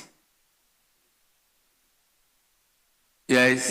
Thank you, Mr. Speaker. Well guided. Yes. But I would like to also remind ourselves that when we agree to do business of the day to a certain point, we should try and adhere to it. Thank you. Yes. This takes me to Order 55.3, which reads, a sitting of the House shall ordinarily be for 5 hours. We can all look at it. So if at pre-sitting you've agreed on something else, we are masters of our own rules. Majority Leader, what is the agreement at pre-sitting?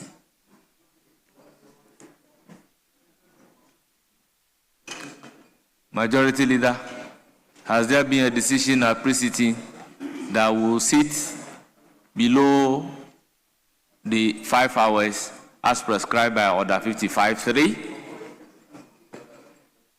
No, Mr. Speaker. Sorry? You agreed at pre-sitting? Who were there at pre-sitting?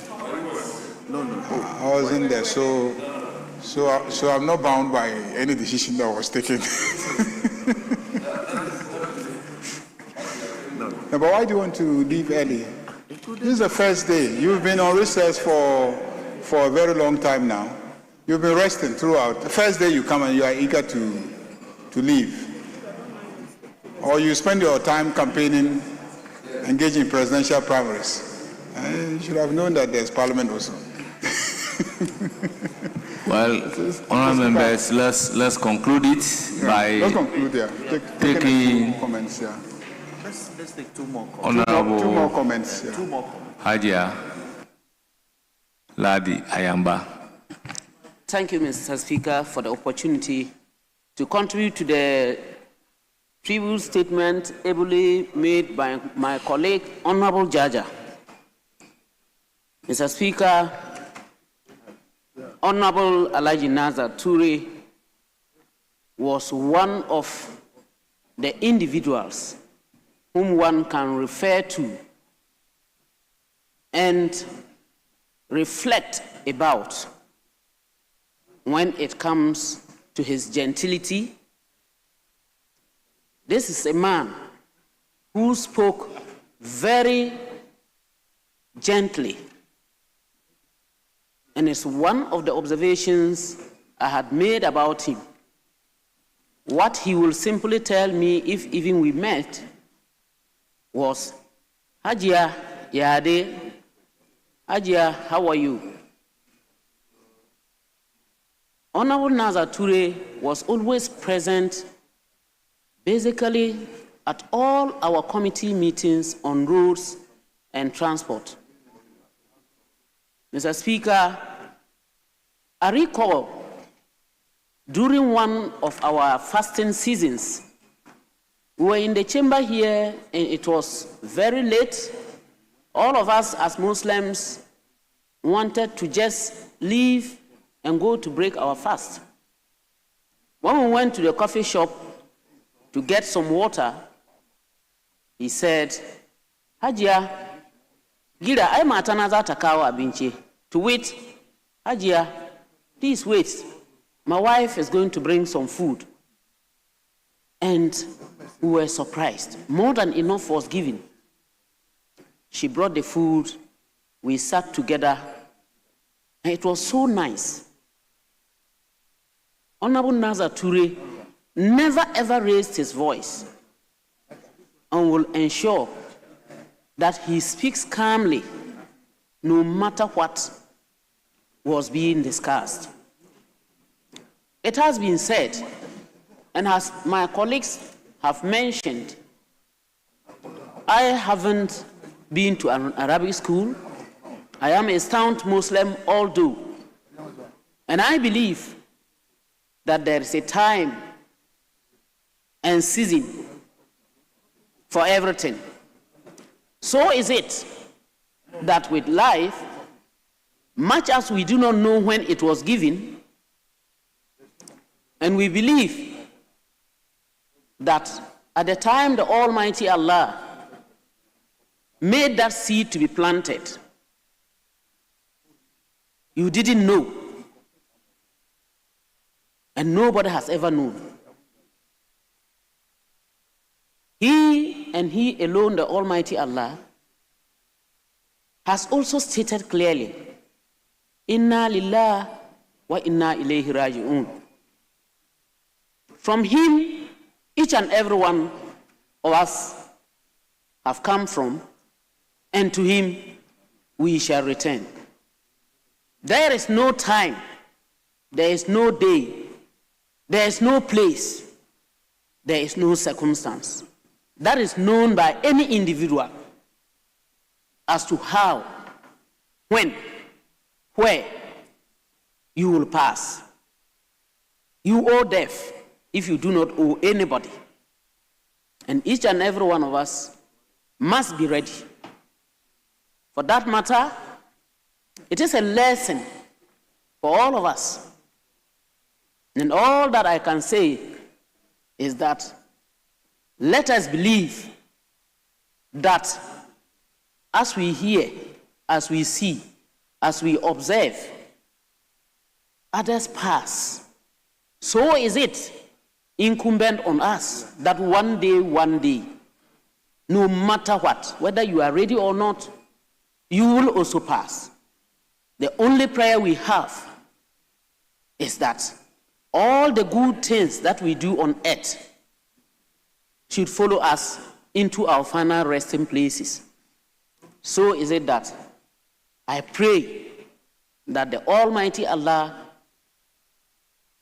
grants our brother Honorable Nazar Toure Jannatul Firdaus, and that He should also grant us living, long life, and prosperity, and that one day, when it is our turn, we shall also go in peace. My condolences to his wife, the family, and each and every one.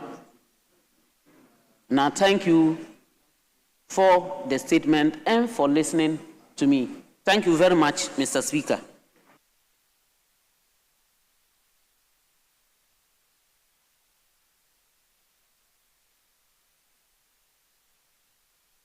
Yes, Honorable Niashi Kote. And then I'll come to leadership. Thank you. I want to take the opportunity to thank my big brother, the Honorable Deputy Minister, Honorable Jaja, for the statement made. And I also want to add my voice to say that may the soul of Honorable Nazature Mahama rest well in the bosom of Allah. As I entered Parliament, I remember how he met me, stretched forth his arms and welcomed me and said, "Gentlemen, you are welcome to Parliament." He shared how he observed the elections in my constituency, Odododio. And I recall very well how he said, "You are such a strong young man. Meanwhile, I know I am quite calm and reserved and all that." But Mr. Speaker, getting to know him well, even though people had said that I was too calm for a constituency like Odododio, I said no. For a man presiding over a constituency which is predominantly a Muslim community, I felt it was a little too calm for that. He will call me, he will advise, as you are here, you don't have to do this, you don't have to do that, this is the way to go. And I saw a father figure in him. So indeed, he was fatherly. Truly, he was very approachable, and I must also confess that he was humble and affectionate. When I became a member of the leadership of the Greater Accra MP's caucus, I will confer with him, he will share with me and guide me as to the way to go. The news, obviously, of his death became shocking to all of us. I recall when the call came, I said, no, it can't be true. Then I started calling honorable colleagues. When it was confirmed, in fact, I became, for want of a better word, disabled. I couldn't move, I couldn't think. We have lost a great leader. We have lost a calm but a gentleman. We have lost a man with a wealth of knowledge and experience, just as have been praised. We take solace in the fact that his legacy will speak well of him.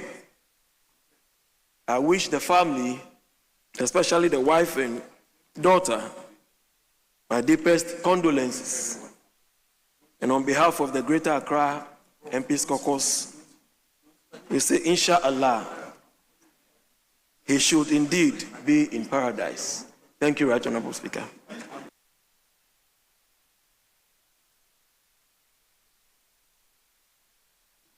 Yes, Honorable Minister for. Thank you very much, Mr. Speaker. Mr. Speaker, I also rise to contribute to the statement and to say that this man who lived and died as a great man. In Shakespeare, a character said, all the world is a stage, and all the men and women merely players. but a man in his life plays many parts. And in the life of Honorable Mahama Toure, he played many parts. He played several parts out of the country. It dawned on him to come to Ghana, and he came to Ghana, contributed his quota, represented his people, committed himself to their service and to God's service. Mr. Speaker, I interacted with him severally, and especially when we served in the same committee. And as a member of the Energy Committee at the time, we worked very closely together. He is not a man who talked much, but he's a man who taught much. And in his personal life, he did so much that I believe his family would lose him a lot. And I wish to first of all extend my deepest condolences to his wife and kids for everything he represented in their lives and for the huge loss in their lives. Mr. Speaker, one thing I learned from him is that no matter who you are, continue to be humble. I have a symbolic representation in that aspect in my own life. But in the life of Mohamed Toure, he showed that in his wealth, he was still himself. In his endeavor as a politician, he was still himself. He lived a life that a man who rises to see what he has done can only salute him. And in this contribution, I want to wish him well in the sight of Allah. I know that by what he represented, by everything he did it because he thought that one day he would no longer be on earth here. And this has taught us a lesson. And I believe we all have to learn that lesson. We've heard about great men who have passed on. One of the greatest who passed on was Alexander the Great, a man who ruled almost all the world. And before he got to 40 years, he died. And so his death is another reminder that as we all are here, we are marching towards one simple destination, a destination when we will be oblivious of this world, we will die, and our deaths will be forgotten by a future generation. It tells us that what will be left is the deeds we would have performed.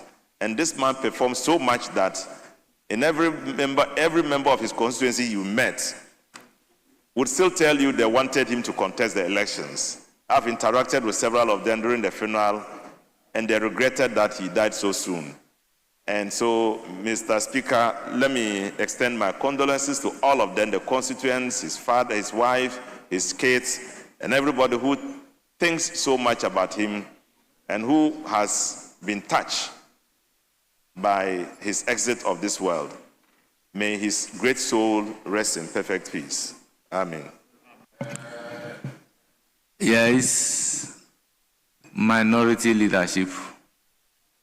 Well, I'll turn to in the absence of any further contribution from the minority side, I'll give the floor to Honorable Doyo, being that of the majority leadership. Thank you, Mr. Speaker, for the opportunity.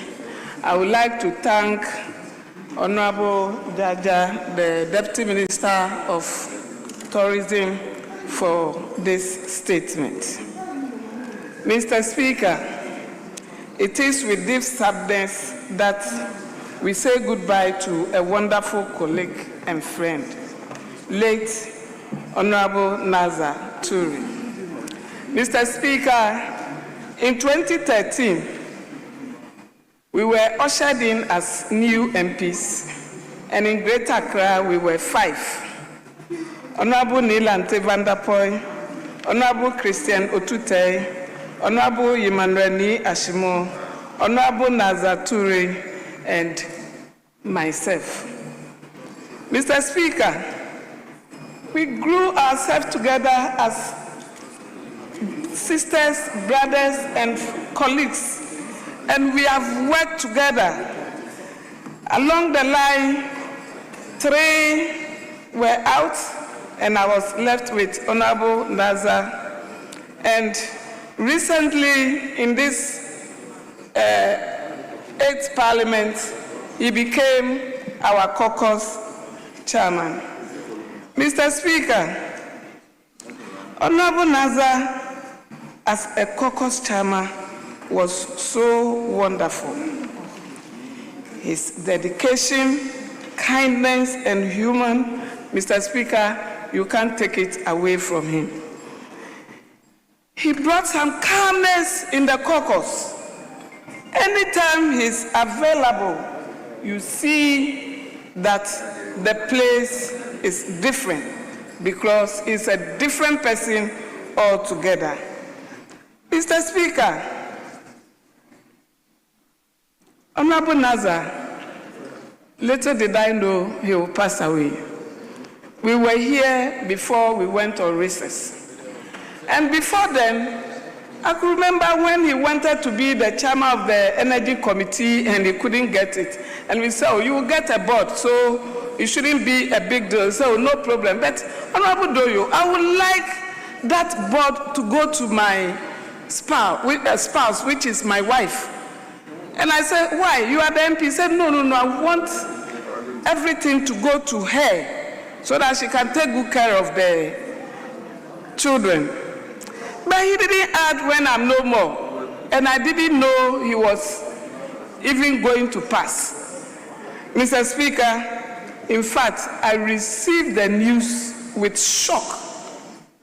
That day, I started running because he was somebody who I can call a brother, a friend, a father, and anytime, any day, anything he will consult me, leader, what do you think? I also consult him as a caucus chairman, what do you think? And we'll work together, do everything together.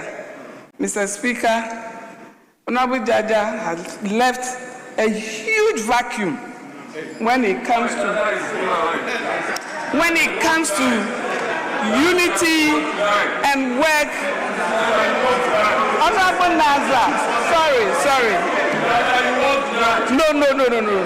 Honorable Naza, because they have been friends, so don't worry. Honorable Naza have left a huge vacuum. Honorable Naza have left a huge vacuum. Mr. Speaker, I will take the opportunity to console the wife, the family, and the children. I now understand why he keep telling me that if anything, push it to my wife. I now understand why he keep telling me that if anything, push it to my wife. You said a board member, push it to my wife. And I said, why? He said, no, just give it to my wife. Not knowing he knows what is going to happen. And I think now he will be resting in the bosom of the Lord. And I wish the wife and the children well, the family and NDC in Ayawaso is well, and God should console all of us. Yes, that's what he said, that we should give everything to the wife. So, today, as we are here paying tribute to him, we will visit the wife as a caucus and then console the wife. Greater Accra caucus, we will visit the wife and console the wife. He died when we were on recess, so we couldn't do the needful. So now before we will go to the house and do the needful. So Ayawaso East Constituency executives will fix a time and a date and meet all of them as a caucus and console all of them. So may his soul rest in perfect peace. Thank you, Mr. Speaker. Honourable members, that brings us to the end of the statement.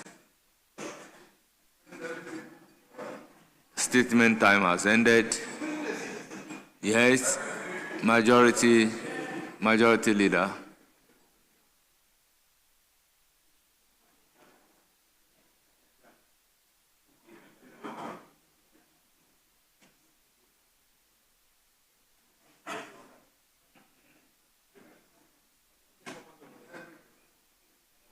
Mr. Speaker, I want to crave your indulgence so that we'll take motion number 12. That's the Legal Education Reform Bill, the second reading of the bill. The report of the committee is ready. So if we could just take that one and then call it a day. It's the only substantive government business that would have been taken today. The chairman of the committee is here, then the minister. Honourable Majority Leader, have you looked at the item numbered 9B? 19. 9B. 9B. Are laying? Yes. Are they ready? It has not been laid, so the second reading is not due. Okay. 9B, yes, Mr. Speaker. So we'll lay it. And Honourable members, minority side. Yes, Speaker, we are not opposed to it laying. Honourable members, at commencement of public business, item numbered 9B. Yes. Mr. Speaker, I think earlier on the Right Honourable Speaker had indicated that we would wait and after a statement is made in honor of our colleague, then we'll request for a 1-minute silence. Very well. So if we could do that. Thank you very much for that reminder. Honourable members, we will be on our feet to observe 1-minute silence.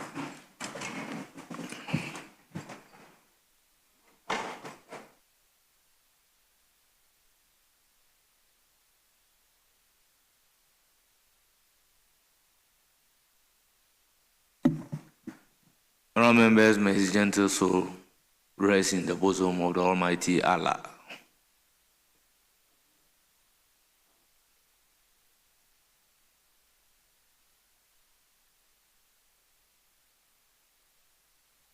At commencement of public business, item number 9B, Chairman of the committee. Reports of the Committee on Constitutional and Legal Affairs on the Legal Education Reform Bill 2025. Honourable members, the report of the committee has been duly presented and it is now for distribution to honourable members. Yes, Majority Leader. Majority Leader, in the circumstances.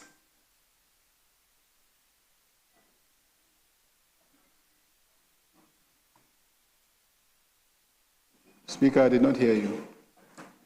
Yes. I'm saying so we can now take 12. Honourable members. 11 and then after that 12. So the AG is here, the Minister for Justice is here to assist us with 11. Yes, Honourable Jerry Ahmed Shaib.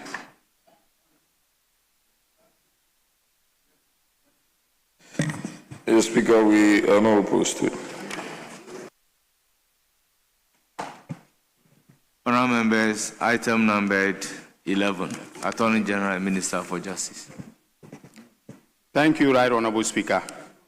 Right Honourable Speaker, I beg to move that notwithstanding the provision in Order 1041 of the standing orders which requires that a motion shall not be debated until at least 2 sitting days have elapsed after the notice to move the motion is given, the motion for the second reading of the Legal Education Reform Bill 2025 be now moved today. I so move, Mr. Speaker. Honourable members, motion ably moved. Any seconder? Mr. Speaker, I rise to second the motion. Honourable members, this is a procedural motion. It is for the consideration of the House. Honourable members, I'll put a question. As many as are in favor of the motion numbered 11 at page 3 of today's order paper, say aye. Those against say no. The ayes have it. The motion is carried. Now, the substantive motion numbered 12, standing in the name of the Attorney General and Minister for Justice. You have the floor.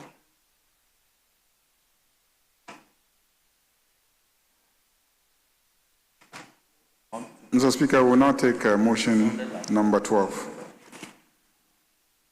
Yes, that is why I said the substantive motion, standing in the name of the Attorney General and Minister for Justice. So I'm giving the floor to the Attorney General and Minister for Justice. Yes? I was just wondering if the chair has indicated this to the ranking, whether, because I'm sure he would have loved to contribute on this very important motion. I don't know if he's aware, because I mean, this obviously came at our blind side, but we also do not want to drag. So my only wish is that if we could just engage and perhaps have it scheduled for tomorrow, it's just tomorrow, so that you would have your members, committee members also debate on it. That's just my objective view, but if you think differently, that's okay. Yes, Majority Leader.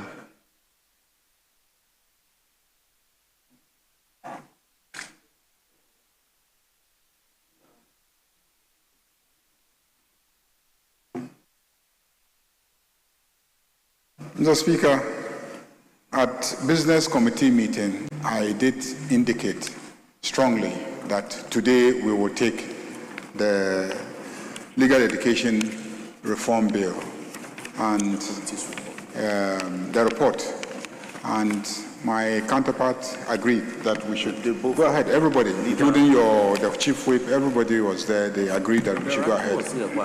Yes, and the ranking was here. I even spoke with him in one of the corridors earlier on. So we need to move fast. This is really the problem, that we come and then we treat business, and then in the end we'll keep deferring, postponing, and then in the end, you know, the day we are going to rise, then we'll be forcing people to stay here till midnight.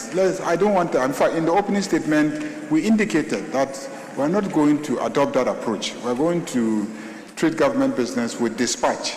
So, Mr. Speaker, I think we can take the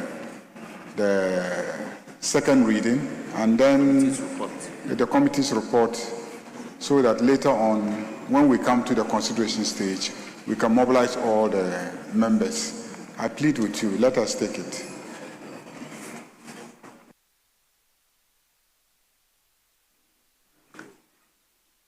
Yes. Mr. Speaker, I have indicated my difficulty, but as you can see, they have the numbers, so if they still want to proceed, there is no objection on this matter. I thought that for purposes of communality and progress, we should also be thinking of all of this. If the ranking were to be around, I would have even felt more comfortable, because this is legal education. And he's a lawyer, you're a lawyer. The majority leader is a lawyer, the chief whip is a lawyer. This is about only an hour ago. I only cited this an hour ago. And we've even elapsed to say that we are not going to take it for the number of days it was supposed to be. But if you do not want us to, yes, I agree. We looked at item number 11, so we have considered that it should be elapsed, the time should be elapsed. But if time has been lapsed and we still want to proceed, it's okay. I mean, like I said, the normal thing is that you engage your ranking. But if you can say on record that you have engaged your ranking, that is okay.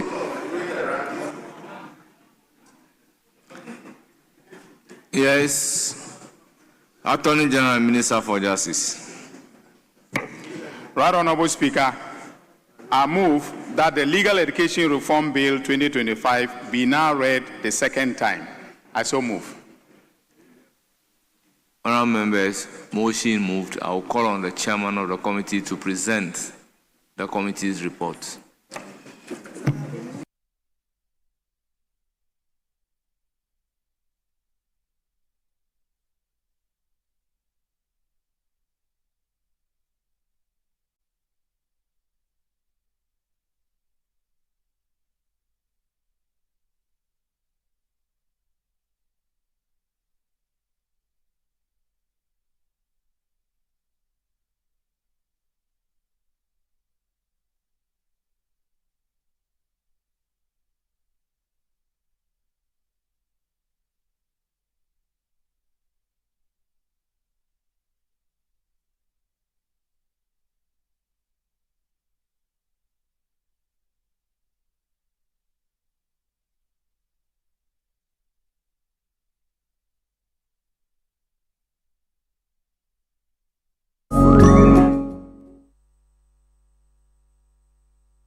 For the past many years. Indeed, Mr. Speaker, many years ago, you walked into the law school from faculty. Times have changed. There's a pinhole now where people get in and cannot come out. Mr. Speaker, this bill seeks to open up legal education. Speaker, we recommend the passage of Legal Education Reform Bill 2025, subject to the proposed amendments. I thank you, Mr. Speaker. Honourable members, the motion has been moved. The chairman of the committee has also presented the committee's report. Pursuant to Standing Order 1 through 7, a full debate shall arise on the principles of the bill on the basis of the explanatory memorandum and the report of the committee. Honourable member, the floor is now open. Yes, Honourable Emmanuel Kwesi Bajra, MP for Ho West. Thank you, Mr. Speaker. Mr. Speaker, I rise to also support the motion and also support this report. The principle behind the creation of the Legal Education Bill 2025. Mr. Speaker, for those of us who are not non-lawyers, who are desirous to become lawyers, Mr. Speaker, have this fear that after you've done even your PhD, you have to go back to the university to do your first degree, 3 years in law, after which you'll be admitted at Mokola, the so-called Mokola School of Law. And even that one, it is tedious. And so majority of us who want to be lawyers are not able to penetrate into that legal, environment. All because some group of people thinks that this is the preserve of some perceived people, and that if you do not belong to that group, you can never become lawyers. Mr. Speaker, for me, the report, the object of this bill states clearly, Mr. Speaker, if you permit me, paragraph 5, the object of the bill is to establish the Council for Legal Education and Training to regulate professional legal education in Ghana and provide a curriculum and standard for legal education. To achieve this objective, the bill proposed to move professional legal education and training from Ghana School of Law, known as Mokola, to accredited universities. It introduced law practice training to be offered by accredited universities. Mr. Speaker, this is a novel. It's a novel because, for me as a quantity surveyor, you are trained either at the technical universities, any of the technical universities, in a specified field, and then you write your professional exam. It is only in legal education that you have to go to Mokola, and if you don't qualify to go to Mokola, you cannot become a lawyer. What is this? And you have to be in the market all the time. Because of that, we have KJTM lawyers and Mokola lawyers. Now, we the KJTM lawyers, we want to become Mokola lawyers. And so, if my university, at the University of Health and Allied Sciences... Who is a Mokola lawyer and who is a KJTM lawyer? Mr. Speaker, you watch the movie on Ghana television, a comedy that says that we have KJTR lawyers. We are not debating on the principle of movie. We are debating the explanatory memorandum and the report of the committee. And so, Mr. Speaker, those of us who want to become lawyers have the opportunities now to at least gain admission to accredited universities to be given opportunity to be lawyers. Therefore, Mr. Speaker, I support this bill wholeheartedly and ask all my colleagues to vote for this bill. Thank you, Mr. Speaker. Thank you, Honorable Bajra. Yes, Honorable Member. Thank you, Mr. Speaker, for the opportunity to contribute to the report currently before the House on the reforms to our legal education in Ghana. Mr. Speaker, as a young lawyer, I would say that these reforms are late in coming. Mr. Speaker, some of us went through the system of legal education at the time that we can say the system was choked. In fact, we had to write serious exams, we had to go through interviews, all in an attempt to pass through a very narrow hole, which to me, Mr. Speaker, was brought upon us by our own selves. Mr. Speaker, legal education should be open to everyone, especially as a country that is on its forward march to becoming a full-fledged middle-income country. Mr. Speaker, legal education promotes legal awareness, and to the extent that it is imperative that as a society we become aware of the laws around us, there is every need for us to expand the scope of our legal education to give more opportunity to more people to become legally aware of the environment in which they live in.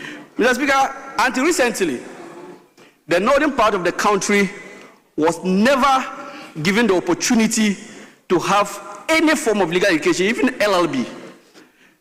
It was only until two years ago that the LLB program was introduced into the University for Development Studies. And I'm sure the first batch is even yet to graduate. So, Mr. Speaker, this reform, which would expand the scope and make even the professional level education available at these campuses will further strengthen the Ghanaian populace, will further strengthen our legal education. And I am happy that these reforms are not only looking at training lawyers, but they are also strengthening the other stakeholders who are all involved in the provision of legal education in Ghana. And so, Mr. Speaker, I wish to commend the committee that put together this report, and more so with the extensive work that has been done in generating this report. I wish to commend them, and I call on all and sundry to join in embracing this call to expand the scope of our legal education in the country. Thank you, Mr. Speaker. Thank you. Yes, Honorable Mie. I'm grateful, Mr. Speaker, for the opportunity to contribute towards the subject matter. Mr. Speaker, I would also say that this bill is long overdue. When I entered the university to read law some over 25 years ago, the system was different. The only university offering law at the time was the University of Ghana, which would admit 60 students. Then after what we used to call baptism by fire, that is the first university exams, there would be some sort of separation where the first 40 would read LLB and the next 20, making up the 60, would have a combination of law and some other course. It wasn't a problem at the time. Over the years, the mode of admission has been problematic to the extent that the legal profession has been in the news lately for not so good reasons. It's unfortunate. And if you look at the statistics, in 2021, out of the total number of students that wrote the exam, the entry exam, 72% failed. In 2019, 93% failed. In 2023, 67% failed. It is welcoming that we finally have a bill which is streamlining legal education in this country.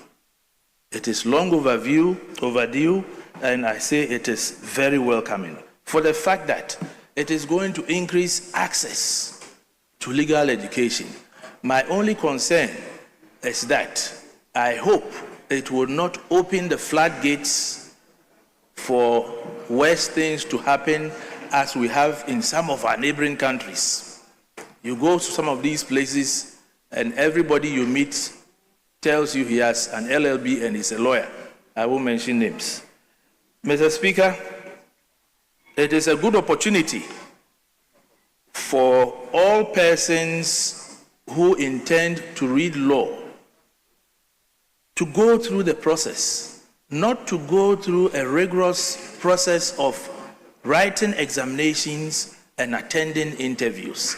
It is a good idea that this bill is being passed because at the end of the day, it is only the universities that meet a certain criteria which has been specified in the bill that would be allowed to run programs of that nature, which would also help us churn out quality lawyers, even though the volumes are going to be a little bit bigger than we are seeing currently.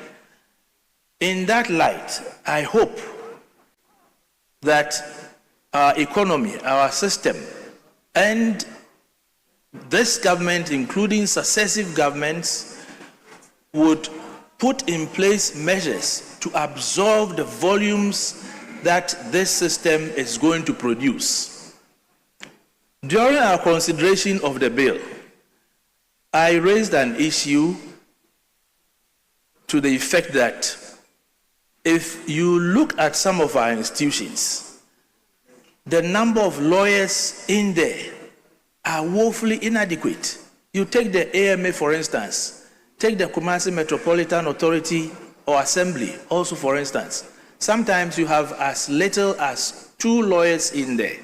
I hope that all these would be taken into consideration so that this wonderful bill we have today, at the end of the day, does not become one that would worsen our problems. Mr. Speaker, I am very grateful.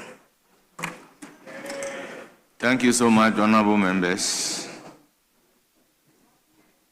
We now give the floor to Honorable, is it Walasi? Yes. Honorable Kweli. Thank you, Mr. Speaker, for this opportunity to add my voice to the report of the committee, and so doing, would I faithfully stand behind the legal education bill to say it's in the right direction. Mr. Speaker, from all the speakers who rose before me, it remains a fact that this bill is long overdue. As a lawyer who acquired even my earlier legal education not in Ghana, I've had some practice experiences outside Ghana.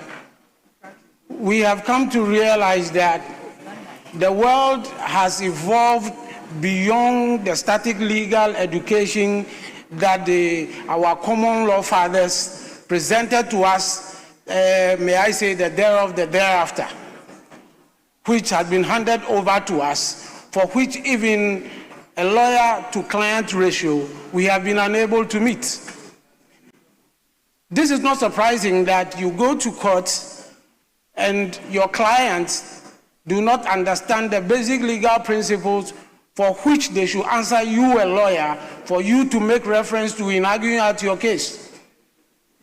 That is not a good society within the context of law. At least when the ratio of legal education, which means the ratio of lawyers to clients in the country, reflects the knowledge of the society on basic legal tenets of a particular society.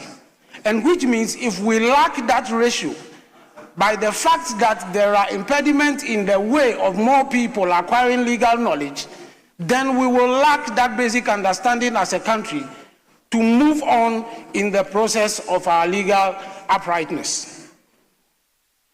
Mr. Speaker, basically, education is about acquiring some knowledge and not a business in its entirety.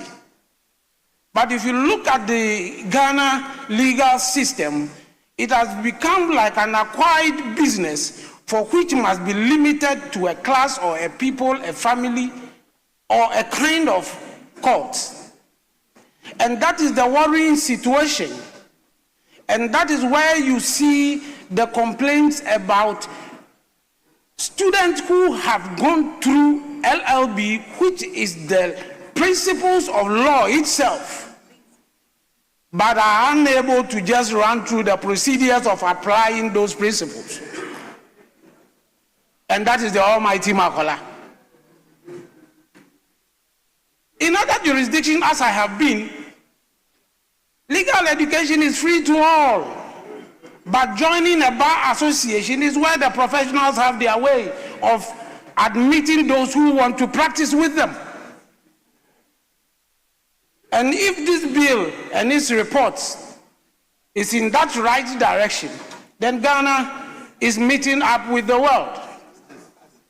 I'm a practicing lawyer in Rwanda. At least since 2018, I've been on the roll. The kind of education we have, I can't say has been that very strenuous like I had in Ghana. I earned my LLB with University of London. Those that handed the legal system to us. But even with Ghana legal system and constitutional law alone, I have not been stressed in University of London like I've been stressed there. And equitably, you could find out as a student that some of the impediments are just to take you off.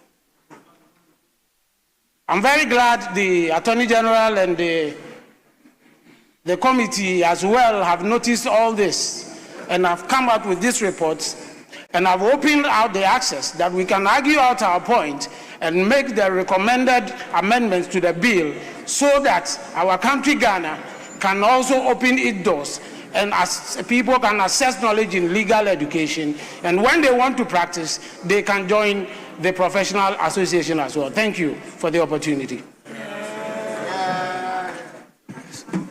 It's now the turn of Honorable Fifi Bachman. Thank you very much, Mr. Speaker. Mr. Speaker, I humbly want to add my voice in calling upon honorable members to support the adoption of the report of the Committee on Constitutional and Legal Affairs. Mr. Speaker, I must say that all procedural and institutional measures have been captured in the bill to ensure that quality legal education, both at the faculty and the practicing education, are captured. Mr. Speaker, this bill also shall be a great relief to parents and potential legal practitioners, as it will eliminate the psychological trauma which students go through as they go to face the almighty entrance exams at Makola.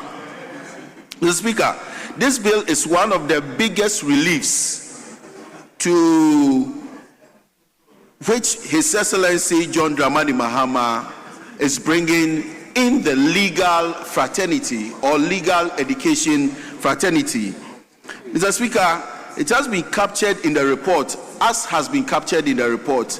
Brilliant and professional ideas were sought. In fact, we had technical brains join the committee in deliberating over the bill.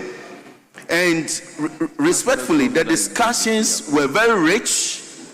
The contributions were very apt to ensure that we come out with such a bill. Mr. Speaker, let me commend the Attorney General for this bold step, in coming out with this bill.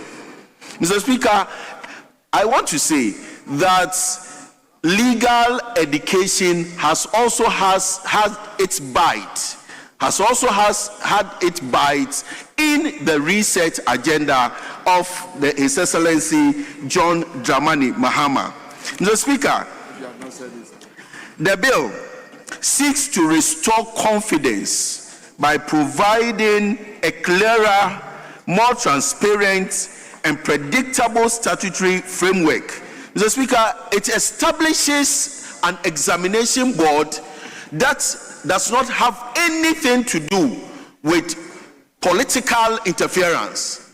In fact, the examination board, as the bill seeks to provide or has established, would ensure that there is transparency, will ensure that there is equality and equity, will ensure that any person who wishes to go through the legal education, legal practice education, to come out as a lawyer, comes out, without any fear or without any favor.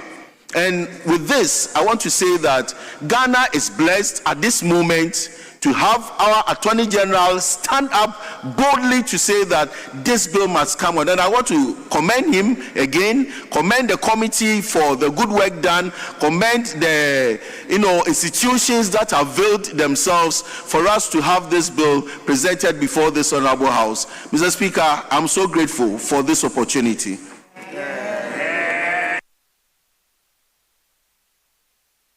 I will then give the floor to Honorable James Enu.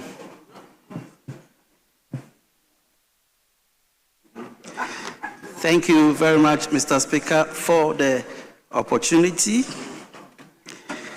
And Mr. Speaker, let me also add my voice to support the adoption of the report of the Committee on Constitutional and Legal Affairs on the Legal Education Bill 2025.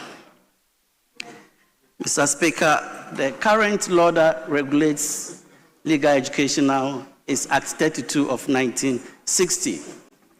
So right from the word go, you can easily see that the law has outlived its usefulness, looking at the fact that it's been on for the past about even more than 60 years. Mr. Speaker, two things are very striking. If you look at our illegal education now, we had challenges with access, and we also had challenges with quality. Now, one of the main purposes of this bill is to ensure that we are able to increase access and we are also able to improve quality. So the bill seeks to establish the Council for Legal Education and Training that will be responsible for legal training in the country. And I think this is a very, very good step because it takes over something similar to the American system. Because prior to this, we have a situation where power, when it comes to regulation of legal education and regulation of legal profession, was concentrated in the General Legal Council. But now we are going to break this monopoly of the General Legal Council to make sure that there is shared oversight responsibility. Mr. Speaker, I think that this is a very good step. So I pray that the House adopts this report accordingly. I thank you, Mr. Speaker.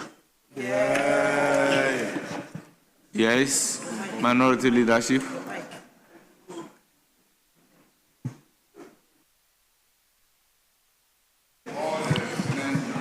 Mr. Speaker, I would have wished to peruse this report critically before making some comments. I think that legal education, there is the need for reforms, but there is also no need to rush the report, like I indicated earlier. So I'd rather waive any commentaries on this. Thank you very much, Mr. Speaker. Before coming to the leader, I want to give the floor to Honorable Vondi. It's not in the chamber. Yes, Honorable Roxanne Nelson. You are not on the list.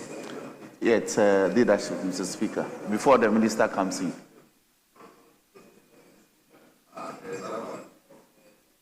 So you are speaking for leadership? Yes, yes. Okay. Oh, I thought you said you... No. Okay. So the two of you. Mr. Speaker, then I rise on my own merits.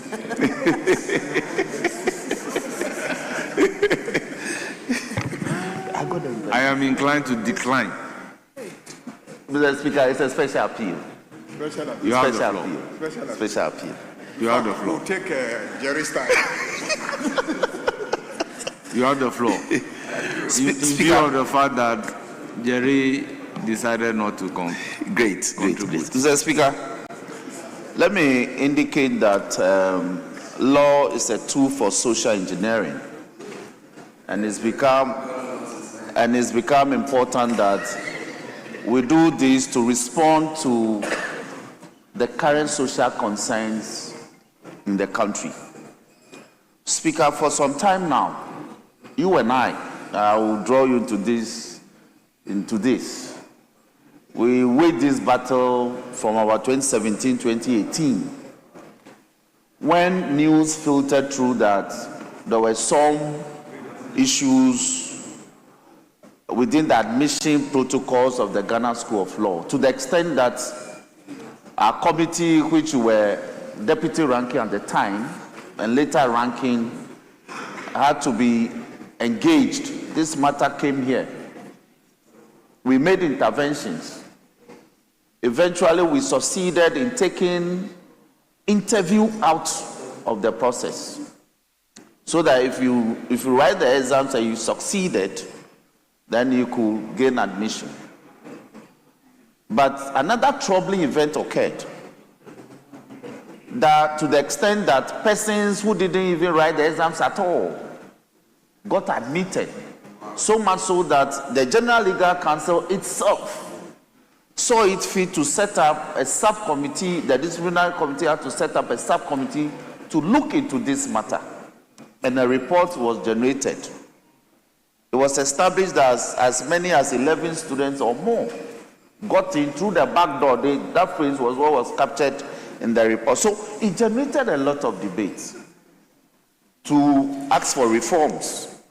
And the current Attorney General, then the ranking member, I believe, we even got together to do a private members bill in the 7th and 8th Parliament. We didn't succeed. But today I'm happy we are here. So it's important that we bring reforms, but we are not saying it is an easy route to freedom. No.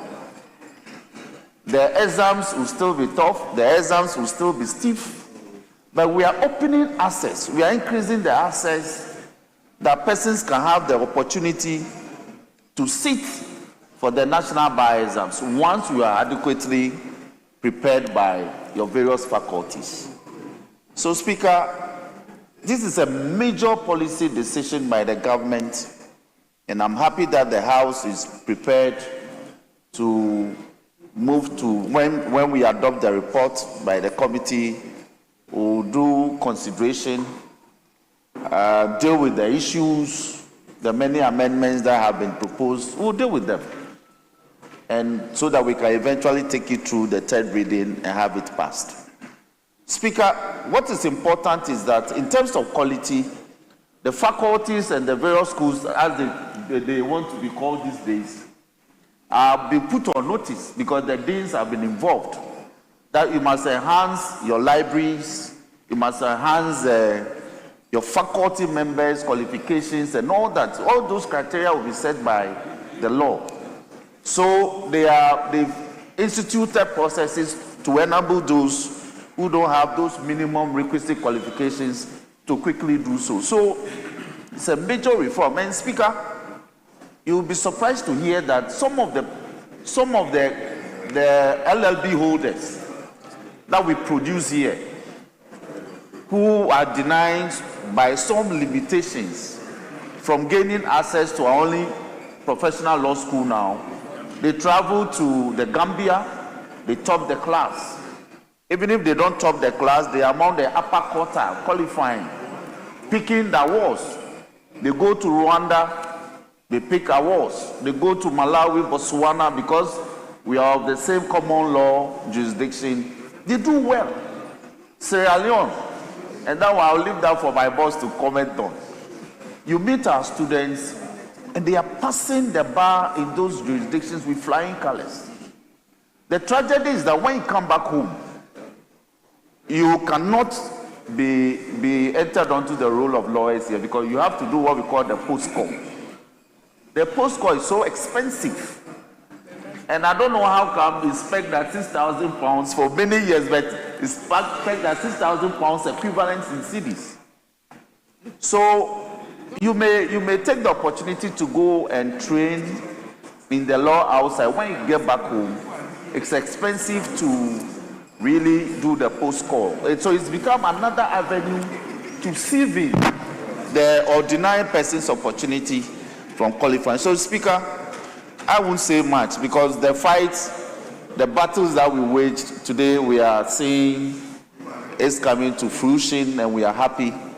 So we want to say thank you to all the stakeholders, Speaker, including yourself.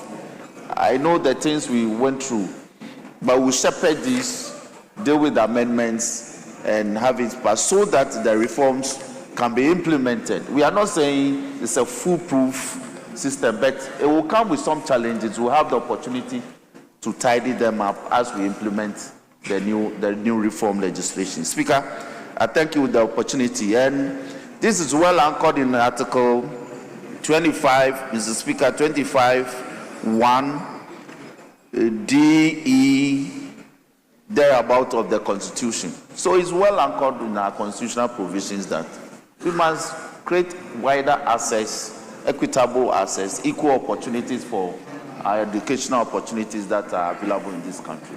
Speaker, with these words, I thank you for the opportunity. Thank you very much. Yes, Majority Leader. Thank you very much, Mr. Speaker. Let me join colleagues to recommend to this House to adopt this report because year after year, the issue of access to professional legal education has been a problem, a perennial problem. And this House received several petitions from association of students who had written the examination, who had failed to get into the law school, and who felt unfairly treated. And at that point, I recall that even the General Legal Counsel had to carry out some reforms in the examination process with a view to introducing some level of accountability, fairness, and justice in the process. But whilst it dealt with the issues of accountability in the writing of the exams, the marking of the scripts, and the determination of results, it did not deal fundamentally with the question of access. That question was a function of the structure of the system. When we were students, we got into the law faculty automatically, not automatically, we got into the law faculty after sixth form. And at that time, there was only one law faculty in the whole country, the law faculty of the University of Ghana. So all the sixth form schools in the country, after you wrote WAEC, A-level, the law faculty would take only 100 students. 100 students. Only 100 students for the first year. For the first year. To determine whether you will be a law student to graduate with LLB or not, you had to do well in first year university exams. If you did well in first year university exams, you were likely to fall among the first 60. And it is the first 60 who were offered the LLB degree, the course. The rest will be BA students. They will be sent to all the other faculties, but they will be allowed to do certain courses like jurisprudence and etc. at the law faculty, which also automatically enable them to go to the Makola, those days we call them law school. Leader, yours is better. In our case, 150 students, and at the end of the first university examination, they will admit 60, 90 must find their way outside the law faculty. Yeah. So, at different stages, you will see that the mechanism for sieving took place at different levels. In the past, it was getting into the university itself. Once you got to the university law faculty and you managed to scale through first year, invariably, all those who scale through first year will end up at the Ghana School of Law. That was the practice. Then, later on, as we liberalized, private universities emerged, and they also started running law degree programs. And their products also wanted to go into Makola. And that is how, initially there was exams actually for mature students, those who had degrees and were workers and wanted to go into Makola, yes. They wrote exams to come in. But then as the private universities started offering law degrees and there was pressure, that's how the system was open so that at least they could also participate in the exams in order to get into Makola Law School. And that is where we started having the problems. So what government has decided to propose to this House to consider is that since we have liberalized tertiary education and we have many private universities offering law degrees and they've been accredited to offer law degrees, then we cannot maintain a monopoly of the legal education program in the Ghana School of Law. We need to open up that monopoly. So all the other universities, if they meet the appropriate criteria and standards, they will also be accredited to run programs that will allow their products to automatically write the bar exams. So this is the greatest opportunity that could ever be offered. The only thing is that we must ensure that all those universities that offer law degrees maintain the requisite standards, because we don't also want, in the process of liberalizing, to allow standards to fall. So that is the major issue that in this legislation we must tighten to ensure that law faculties accredited to offer the program must maintain the standards. That way, every university that has a law faculty can have their products write the bar exams, and then if they pass, they will be called to the bar, enrolled. Let me indicate that we are not saying that many more people will pass the bar exams.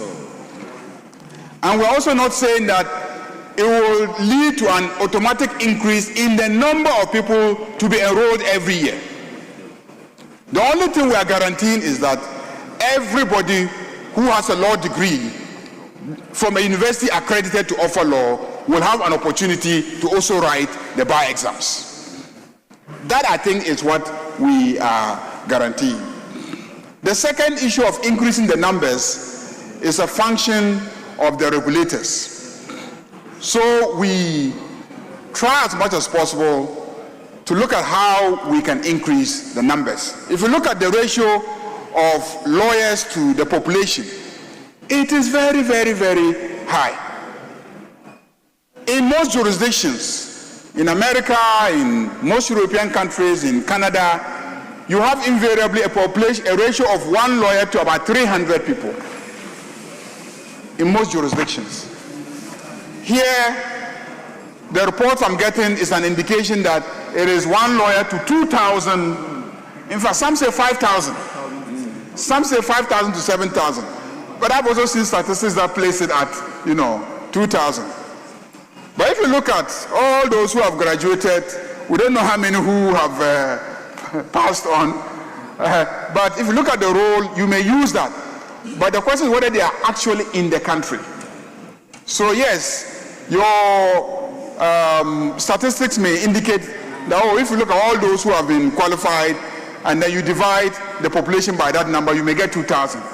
But the reality may be that there are many who are not in the jurisdiction. So the actual ratio could be the 5,000, 7,000 to a lawyer.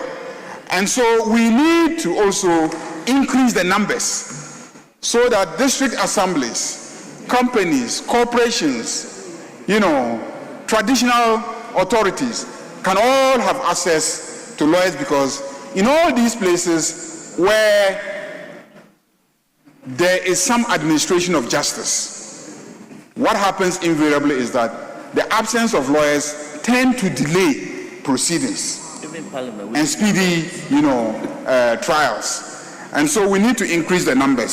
So I recommend to colleagues that we should approve and adopt this report. Later on, when we go to consideration stage, we'll look at all the proposals and find ways of fine-tuning them to produce a legislation that will stand the test of time. We are not the first to do this. This has been the practice in the United States for a very long time. So it's not new.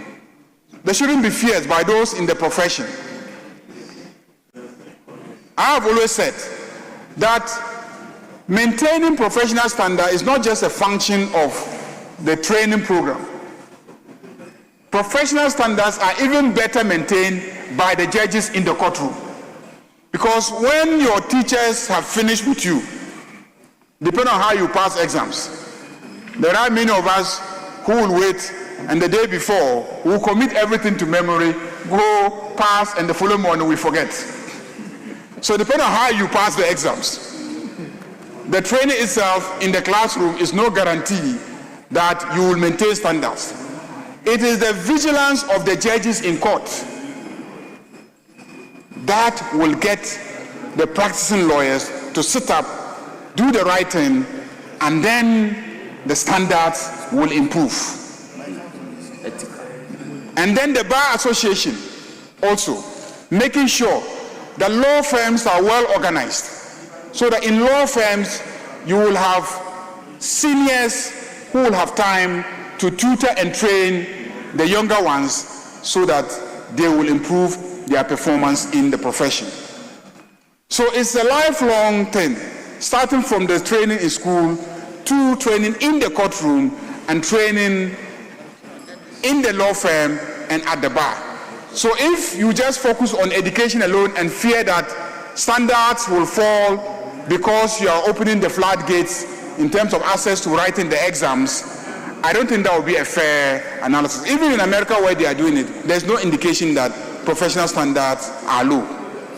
So I urge colleagues to adopt the report, and I want to commend the minister for bringing this bill to Parliament.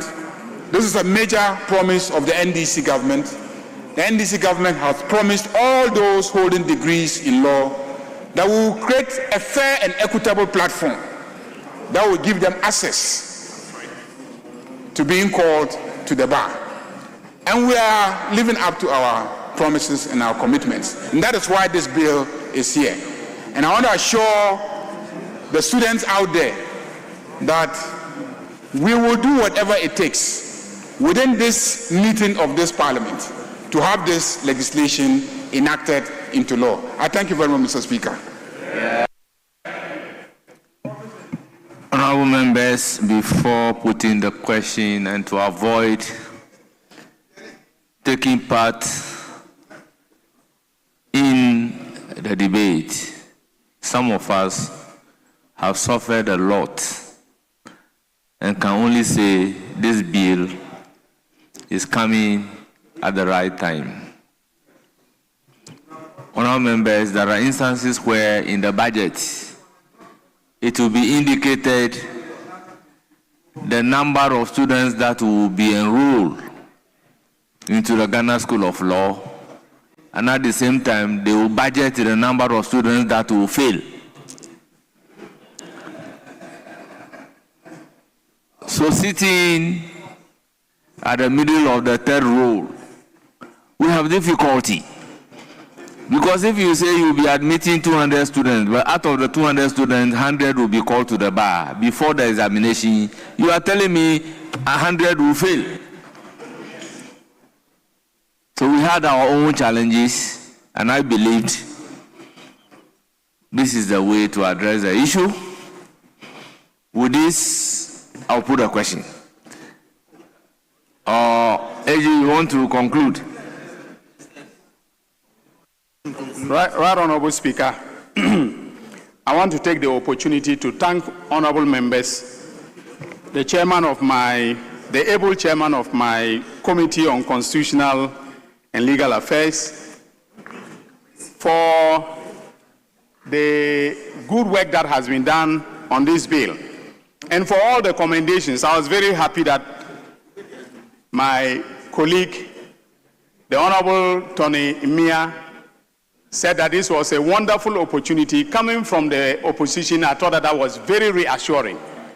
And this is because the bill, as the Honourable Majority Leader has pointed out, it accords with the letter and spirit of the Constitution in Article 25 to create equality of opportunity for every one of our citizens desirous of becoming lawyers.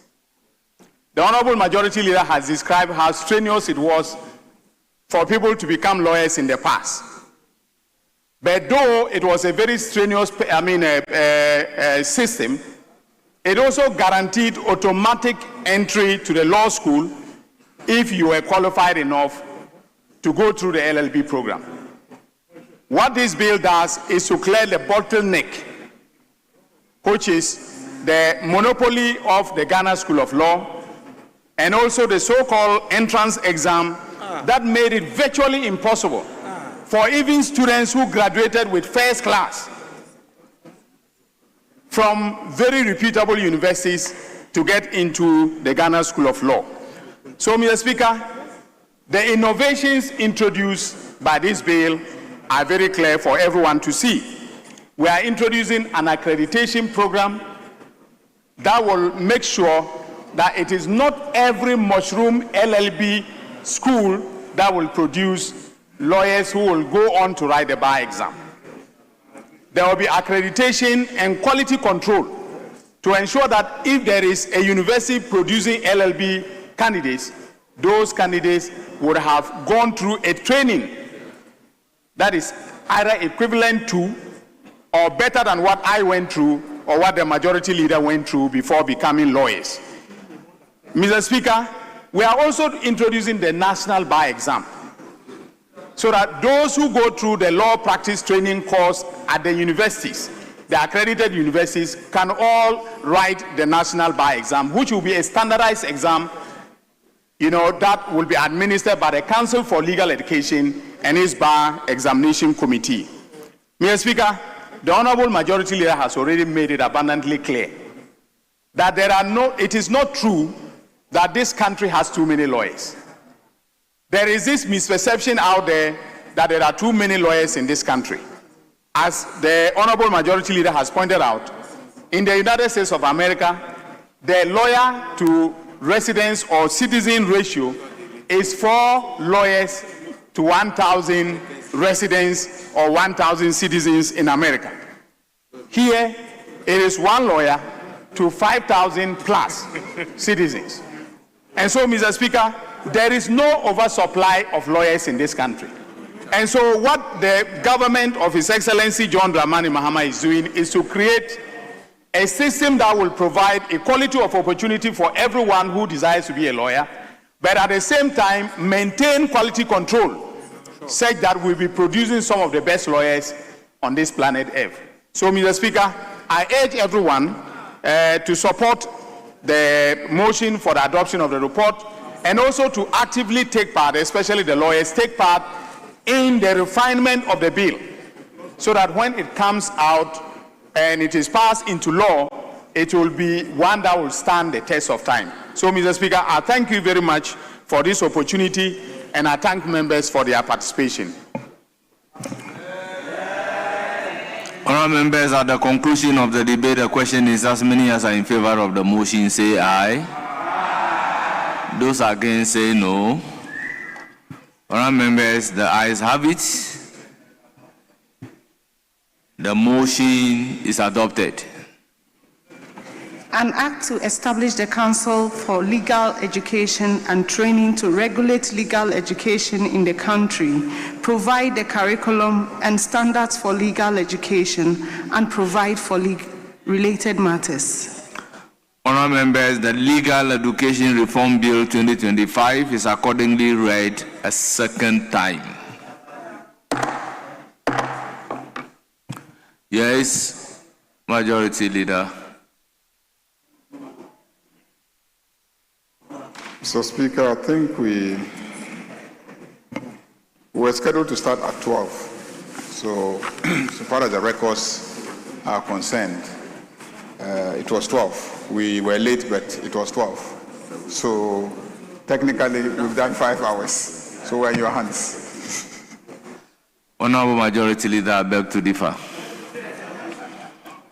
So you may move a motion for amendment, for adjournment. Well,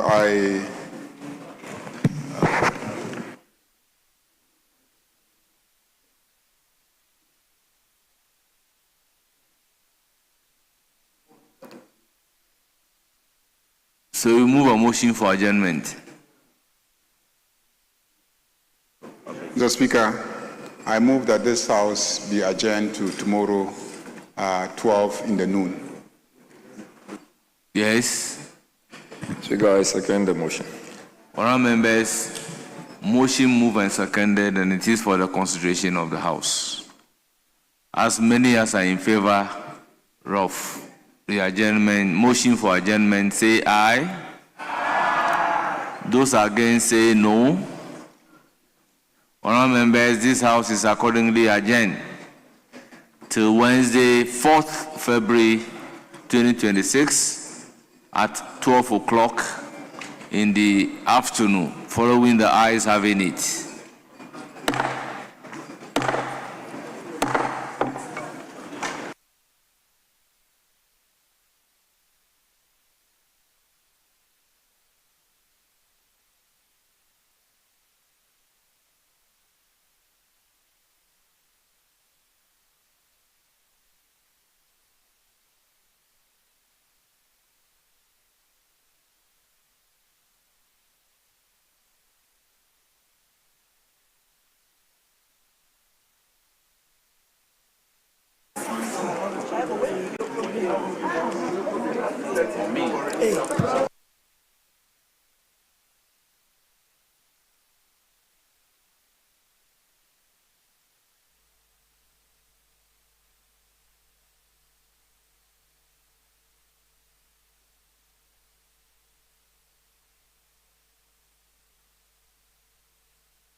Live pictures from Parliament House, where the House resumed today after the break for the Christmas celebration. Members of Parliament resumed today. A number of issues raised in there, especially the legal education bill, which was laid before the House and is being considered by members of Parliament to expand legal education here in the country. God willing, tomorrow Parliament will also continue sitting and other bills will be considered.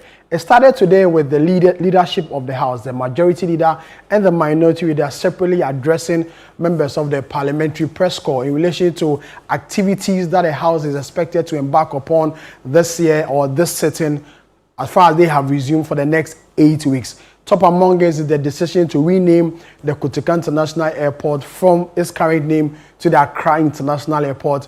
The House will also have the bill for the 24-hour economy being laid before the House for consideration and passage, and other bills, as the majority leader in the House, Mahama, said when he met the members of the parliamentary press corps. And that's our coverage for today's edition of the parliamentary sitting. We'll come back tomorrow for more from Parliament. My name is Sami Wiafe, and this is Channel 1 Television.